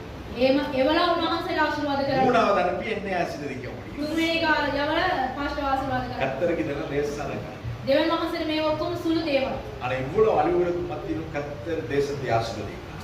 මේ වගේ විපත්ති වල උන්වහන්සේ දේශය ආශිර්වාද කරනවා. எனக்கு ஆச்சரியப்படுறதுக்கு காரணமே கிடையாது. මට පුදුම වෙන කිසිම දෙයක් නැහැ. கர்த்தர் இதெல்லாம் சொன்னாரோ, දෙවියන් වහන්සේ මොන මොනවද කිව්වද? எங்கெல்லாம் பாதிப்பு வரும்னு சொன்னாரோ කොයි කොයි ස්ථානවල அதை කිව්වද? கர்த்தர் நடப்பித்திருக்கிறார். ඒවා ඉන්නේ දේවල් උන්වහන්සේ කරන ஆனால் ඒ නමුත් நாங்கள் சபையாய் ஜெபித்திருப்போமானால் අපි සභාවක් හැටියට යාඥා කරලා இதை තිබුණා. வராதபடிக்கு கர்த்தர் தடையும் செய்திருக்கிறார். මේක එන්නේ නැතුව උන්වහන්සේ බාධාවක් කරලා ඇති. சபை ஜெபிக்கிறது සභාව යාඥා කරේ නැහැ. இதெல்லாம் நமக்கு ஒரு என்னது ஒரு எச்சரிக்கை. මේක ඇවිල්ලා අපිට ඒක අවවාදයක්. இதை கர்த்தர் சொல்லுகிற காரியம். දෙවියන් වහන්සේ කියනවා දේවල්. அவருடைய வெள்ளியுடைமைகளையும் பொன்னுடைமைகளையும் வஸ்திரங்களையும் கேட்டு வாங்குங்கள். ඒගොල්ලන්ගේ රන්සාරීදී ඔක්කොම ආල ඉල්ලන්න. இன்னைக்கு நாங்க சபை உங்களிடத்துல கேட்டுக்கொண்டிருக்கிறது. සභාව වාගෙන ඉන්නවා. உங்களிடத்துல ட்ரெஸ் பண்ணுவாங்க, ඒගොල්ලන් ඇඳුම ගේන්න. உங்களிடத்துல எக்ஸ்ட்ரா ஏதாவது இருந்தா கொடுப்பாங்க. වැඩිපුර මොනවද තියෙනවා ගේන්න. தேவையான ஜனங்கள் ஏராளம் இருக்காங்க. ඕන අවශ්‍ය වුණා වූ සෙනඟ ගොඩක් ඉන්නවා. அன்னைக்கு வீட்டை தட்டி ஆட்கள் வாங்கிட்டு போறாங்க. ගෙදර තට්ටු කරලා ඒගොල්ලෝ ඉල්ලගෙන. கேம்ப்ல இருக்கணும், யாரும் கொண்டு கொடுக்குறாங்க. கேம்ப்ல இருக்கணும், அவங்க ட்ரெஸ் கிடையாது, சாப்பாடு இருக்கு, ட்ரெஸ் இல்லை. කැම තියෙන ඇඳුම් නැහැ. அப்ப நீங்க கொடுத்ததை நாங்கள் அவர்களுக்கு கொடுத்துருவோம். ඒගොල්ලන් දීපු එක ඒගොල්ලන්ට දෙන්න. நீங்க கொடுக்கலன்னா அங்க போய் சேராது. ඒගොල්ලන් දුන්නේ නැත්නම් ඒගොල්ලන්ට හම්බ වෙන්නේ නැහැ. அப்ப எகிப்தியரை அவர்கள் ஆண்டவர் சொல்ல எகிப்தியரை நீங்கள் கொள்ளையிடுவீர்கள் என்றார். ඉජිප්තුවරුන් ඕගොල්ලෝ ඇවිල්ලා ඒගොල්ලන්ගෙන් ගන්නවයි කියලා. கொள்ளடிக்கிறது நல்லதா அப்படின்னு நீங்க கேட்பீங்க. වරකම් කරන එක හොඳයි කියලා. ஏன்னா நீங்க அந்த அந்த சில காரியங்களுக்கு மாத்திரம் நீங்க ஆண்டவருக்கு மேல நீதிமான்களா மாறுகிறது. දෙවියන් වහන්සේටත් වඩා ඔයගොල්ලෝ ඇවිල්ලා ධර්මිෂ්ඨයන් හැටියට. ஆண்டவரே சொல்றாரு கொள்ளடிப்பேனா, அதுக்கப்புறம் என்ன? දෙවියන් වහන්සේම කියනවා ඔයගොල්ලන් ගන්නවයි කියලා. ඒකට මොකක්ද? அதாவது சொல்லப்பட்ட காரியத்தையும் நோக்கத்தையும் பின்னணியை மாத்திரம் நாங்கள் தெரிந்து கொள்ள வேண்டும். ඒකේ හේතුව විතරමයි අපි හොයා ගන්න ඕනේ. அதுக்கு போயிட்டு பக்கத்துல உள்ள கடையை திறந்து சாப்பாடு எடுக்கிறது கிடையாது. අලබු පැත්තේ තියෙන කඩේ ඇවිල්ලා හොරකම් பக்கத்து කරනවා. வீட்டுக்கு போறதும் கிடையாது. இது ஆண்டவர் சொன்னது வேற. මේක දෙවියන් වහන්සේ அப்ப කියපු இத்தனை එක. வருஷங்களாய் உலகம் நம்மை அடிமைப்படுத்தி வைத்திருந்தது. මෙච්චර කල් ඇවිල්ලා ලෝකේ ඇවිල්ලා බාහල්ලෙක් හැටියට පත් කරනවා. எகிப்தியருக்கு சம்பாதித்து கொடுத்திருக்கிறீர்கள். මිසරවරුන්ට හම්බ කරලා දීලා இப்போ තිබෙනවා. ஒண்ணுமே கிடையாது. ඔයගොල්ලන්ට මොකුත්ම නැහැ. இப்பொழுது அவர்களுக்கு நீங்கள் சம்பாதித்து கொடுத்ததை நீங்கள் எடுத்துட்டு போக போறீங்க. அவ்வளவுதான். දැන් ඒගොල්ලන්ට හම්බ කරලා දීපු එක ඔයගොල්ලන් අරන් යනවා එච්චරයි. இதுவரை நாங்கள் உலகத்துக்கு சம்பாதித்ததை, මෙච්චර දවස් ඇවිල්ලා ලෝකයට හම්බ කරලා දීපු එක. தேசத்துக்காய் நாங்கள் விதைத்ததை දේශය උදෙසා අපි වපරපු එක. தேசத்திலிருந்து கர்த்தர் அறுத்துக்கொள்ள செய்கிறார். දෙවියන් වහන්සේ අපිව කපා ගන්න එක அந்த සලස්වනවා. வருஷத்திலும் ඒ අවුරුද්දේනොත් ஆபிரகாமின் நாட்களிலே நடந்ததை காட்டிலும் இன்னும் ஒரு பஞ்சம் உண்டானது. ආබ්‍රහම්ට උනාවේ ඒකට සාගතයටත් වඩා තව සාගතයක් ආවා. ஈசாக்கு விதை விதைத்தான். ඊසාක ඇවිල්ලා වැපුරුවා. கர்த்தர் அவனை ஆசீர்வதித்ததினால் දෙවියන් වහන්සේ උට ආශිර්වාද කරපු அவன் அந்த ඉඳන්. வருஷம் 100 ரத்தனையாய் பெற்றான். ඔය අවුරුද්දේදී ඇවිල්ලා උන්වහන්සේගේ ආශිර්වාදය අපට 2025வது வருஷம் முடிய 26வது வருஷம் உங்களுக்கு ஆசீர்வாதமான வருஷமாய் மாற வேண்டுமானால் මේ 25 අවුරුද්ද ඉවර වෙලා 26 වෙලා ආශිර්වාදයක් ඇටියට පත් වෙන්න ඕනේ නම් என்ன செய்யணும்? මොනවද කරන්න ඕනේ? கீழ்ப்படிந்தால் உங்களுக்கு ஆசீர்வாதம். කීකරුණොත් ආශිර්වාදය. முரட்டாட்டம் பண்ணா உங்களுக்கு ஆசீர்வாதம் கிடையாது. විරුද්ධව සිටියොත් ආශිර්වාදය නැහැ. கர்த்தர் கொடுத்தால் அது உங்களுக்கு ஆசீர்வாதம். දෙවියන් වහන්සේ දුන්නොත් ආශිර්වාදය. அதை நாம் பாவித்தால் அது என்னவாகி மாறும்? விக்கிரகமாக மாறும். අපි පාවිච්චි කරොත් ඒක වික්‍රක රූප නමස්කාරයක් ඇටියට என்ன වෙනවා. சொல்றீங்கன்னு கேட்கிறீங்களா? මොනවද කියලා இதை மட்டும் சொல்லி முடிக்கிறேன். මේක විතරක් කියලා නිම කරන්න. தேவனோடு கூட இருக்கும்படியாய் දෙවියන් වහන්සේත් එක්ක ඉන්න පිණිස மோசே மலைக்கு போனான். මෝසස් ඇවිල්ලා කන්දර ගියා. வருஷம் முடிய போகுது. අවුරුද්ද ඉවර වෙන්න යනවා. இந்த நாட்களிலே உபவாசம் நடந்து கொண்டிருக்கிறது. මේ කාලේදී ඇවිල්ලා නිරාලම යාඥාව சொல்லி තියෙනවා. ஒருத்தரும் வரல. කියලා කවුරුත් ආවේ. ஒரு ரெண்டு பேரை தவிர. කෙනා දෙන්නෙක් හැරෙන්නේ. அப்ப மலைக்கு போனால்தான் கர்த்தர் பேசுவார். කන්දර ගියොත් විතරයි දෙවියන් වහන්සේ කතා කරන්නේ. மலையிலிருந்து இறங்கி வரும்பொழுதுதான் பிரகாசமா இருக்கும் போகும். කන්දෙන් පල්ලයට එන විට තමයි මූණ சன்ஸ்கிரீன் ඇවිල්ලා போட்டாலோ බැලෙන්නේ. ஃபேர் அண்ட் லவ்லி போட்டாலோ கொன்ஸ் போட்டாலோ உங்க மூஞ்சி வெள்ளையாகாது. මොන ක්‍රීම් දැම්මත් ඒක සුදු වෙන්නේ නැහැ. வெள்ளையாகும். සුදු වෙනවා. ஆனா கொஞ்ச நாள் தொங்கி போகும். ඊපස්සේ ඒක ඇවිල්ලා தொங்கி போகாத முகம் வேணும்னா தேவ பர்வதத்துல இறங்கும். බැබලෙන මූණක් ඕනේ නේ දෙවියන් වහන්සේගේ කන්දරේ. இத்தனை நாள் போயிருச்சு, நீ ஒரு தடவை வரல. මෙච්චර දවස් කියලා කවුරුත් இன்னும் ஒரு வாய்ப்பை நான் தருகிறேன். තව කාලයක් දෙන්න. 10ஆம் தேதியிலிருந்து 30ஆம் தேதி வரை மறுபடியும் 21 நாள் உபவாசம் நடைபெறும். ගාවෙන්ද පටන් ඇවිල්ලා 30 වෙනකන් இந்த නිරාලම. 21 நாள் உபவாசத்திலும் මේ අවුරුදු දවස් 21 ஒரு நாள் එක දවසක් விடாதபடிக்கு பங்கு கொள்ளுகிறவர்கள் ஜெபத்தில் இணைந்து கொள்ளுகிறவர்களை கர்த்தர் ஆசீர்வதிப்பார்.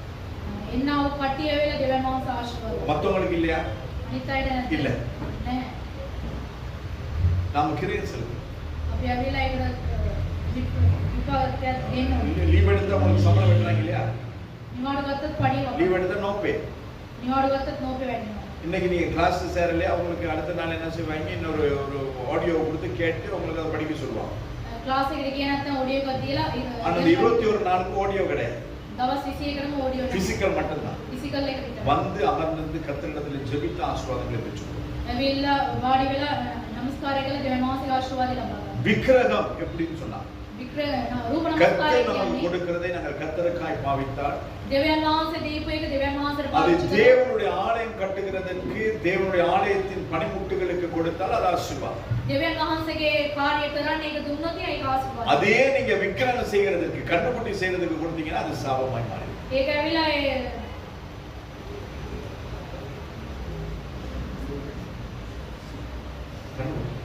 பொன் கண்டுபிடி செய்யுங்களே ஆகும். என்னது?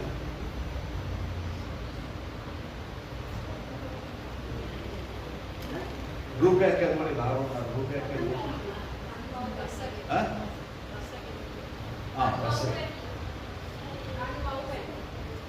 රන් පහු පැටියාට අදන්න දුන්නාන් පස්සේ ඒක ඇවිල්ලා என்ன வாய்ந்தது? රූප නමස්කාරය.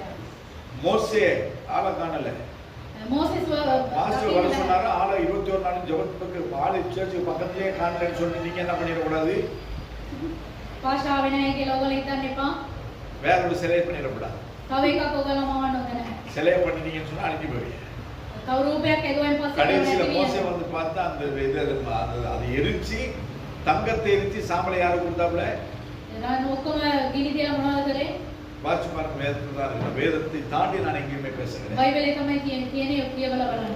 விக்கிரக ஆராதனை நம்முடைய வாழ்க்கையை குலைத்து, රූප නමස්කාරය අපගේ ජීවිතේ නැති කරලා දානවා. உலகம் நம் வாழ்க்கையை சிதைத்து, ලෝකයේ අපගේ ජීවිතේ නැති කරලා දානවා. கர்த்தரை பிடிச்சுக்கலுங்க, දෙවියන් වහන්සේ கர்த்தரை වල්ලගන්න. சார்ந்திருங்க. දෙවියන් වහන්සේත් එක්ක 25வது வருஷம் வரையும் நம்மோடு கூட இருந்த தேவன் 26வது வருஷத்திலும் நம்மை ஆசீர்வதிக்கிறவர். 25 අවුරුද්දේ සියව දෙවියන් වහන්සේ 26 වෙනි අවුරුද්දේ උන්වහන්සේ අපිත් එක්ක සිටියේ. நீங்கள் போகும்போது வெறுமையாய் போவதில்லை. ඔයගොල්ලෝ යන විට ඇවිල්ලා නිකන් යන්නේ නැහැ. யாத்திராகம் 3:21 நம்ம பார்த்தோம். නික්ම යාම 3:21 දී අපි බලනවා. 25லிருந்து 26க்கு போகும் பொழுது 25 වන අවුරුද්දේ 26ට යන විට எத்தனை பேர் உறுதியா நம்புறீங்க நாங்க வெறுமையாய் போவோம்? කී දෙනෙක් විශ්වාස කරනවාද ඇවිල්ලා අපි නිකන් යන්නේ නැහැ කියලා. கர்த்தர் கண்டிப்பா செய்வார். දෙවියන් වහන්සේ අනිවාර්යෙන් කරයි. அதை செய்யணும்னா ඒක කරන්න ඕනේ නම් நாங்க தேவ சமூகத்திலே வந்து அமர்ந்திருக்கிறோம். දෙවියන් වහන්සේගේ පාමුල අපි වාඩි වී සිටිනවා. எகிப்தியரை கொள்ளையிட வேண்டும், අපි ඇවිල්ලා මිස්ර වරුන්ගෙන් අපි ගන්නවා. உலகத்தை ஜெயிக்க வேண்டும், ලෝකේ ඇවිල්ලා දිනන්න. உலகத்தில் இருக்கிறதை கர்த்தரிடத்திலிருந்து நாம் பெற்றுக்கொள்ள வேண்டும். ලෝකේ තියෙන දේවල් අපි අරන් ගන්න ඕනේ. கர்த்தர் நமக்கு வைத்திருக்கிற ஆசீர்வாதங்கள் பொன்னாய் இருக்கட்டும், வெள்ளியா இருக்கட்டும், வஸ்திரங்களாய் இருக்கட்டும், வீடாய் இருக்கட்டும், ஆஸ்தியாய் இருக்கட்டும், அந்தஸ்தாய் இருக்கட்டும்,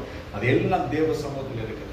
දෙවියන් වහන්සේ තියා තිබෙන මොන දේයක් තුනක් දෙවියන් වහන්සේගේ පාමුලමයි ඒක තියෙන්නේ. ஒரே மணி நேரம், ඒ පැය 10 மணிக்கு ஆரம்பிக்கும், 11 மணிக்கு முடியும். 10ට පටන් අරගෙන 11ට ඉවර වෙනවා. இந்த தேசத்தில் நிவாரண பணிக்கு நீங்க யாருமே போகல, මේ දේශේ ඇවිල්ලා මේ කාර්යවලට කවුරු ගියේ නැහැ. போனாலும் உங்களை எடுக்க மாட்டாங்க, அது வேற விஷயம். ගියත් ගන්නේ නැහැ ඒක වෙන කතාවක්. அதனால வந்திருந்து ஜெபம் பண்ணுங்க.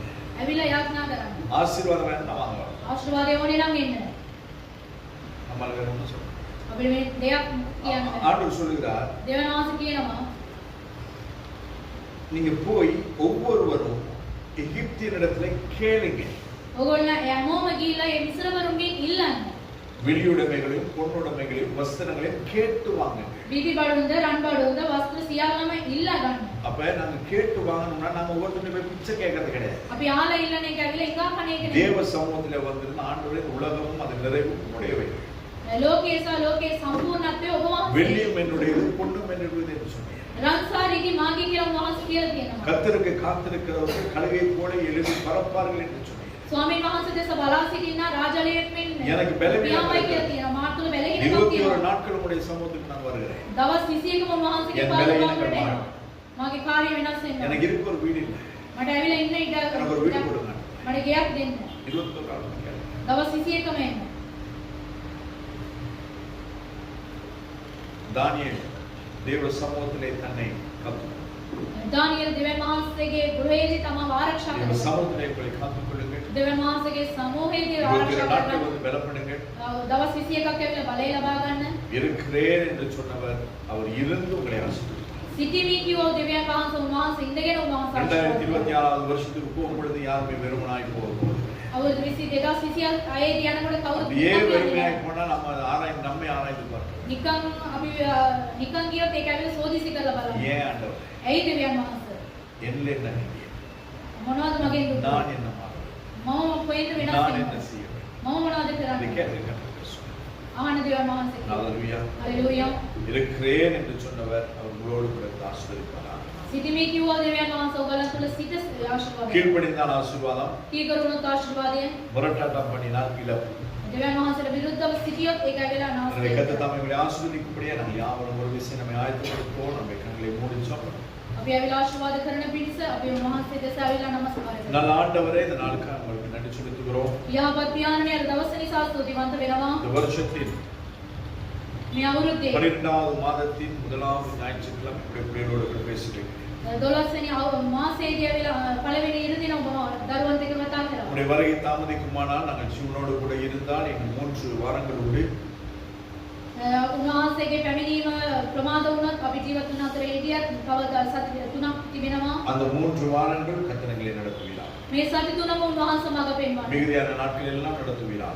තිබෙනවා සෑම දවස්වලදී උන්වහන්සේ அந்த මඟ 21 පෙන්වනවා. நாட்கள் உடைய சமூகத்துக்கு வர எங்களுக்கு உதவி செய்வீராக. මේ දවස් 21ම උන්වහන්සේගේ පාද පාමුල එන්න උදව් உடைய කරනවා. வாக்குத்தத்தங்களை நிறைவேற்றிக் கொள்ள நீ அனுகிரகம் මේ செய்வீராக. පොරොන්දු වචනය අපි ඇවිල්ලා ඒක හරිගස්ස ගන්න උන්වහන්සේ උදව් කරනවා. ஆசீர்வதிக்கும் கருத்துக்களை ආශිර්වාද කරන්නා මේ දැහැතර අපි කෙනෙක් ආවවාද இயேசு කරනවා. கிறிஸ்துவின் மூலமாய் பிதாவே. යේසුස් වහන්සේගේ නාමයෙන් පියාණනි. ஆமென். ආමේන්.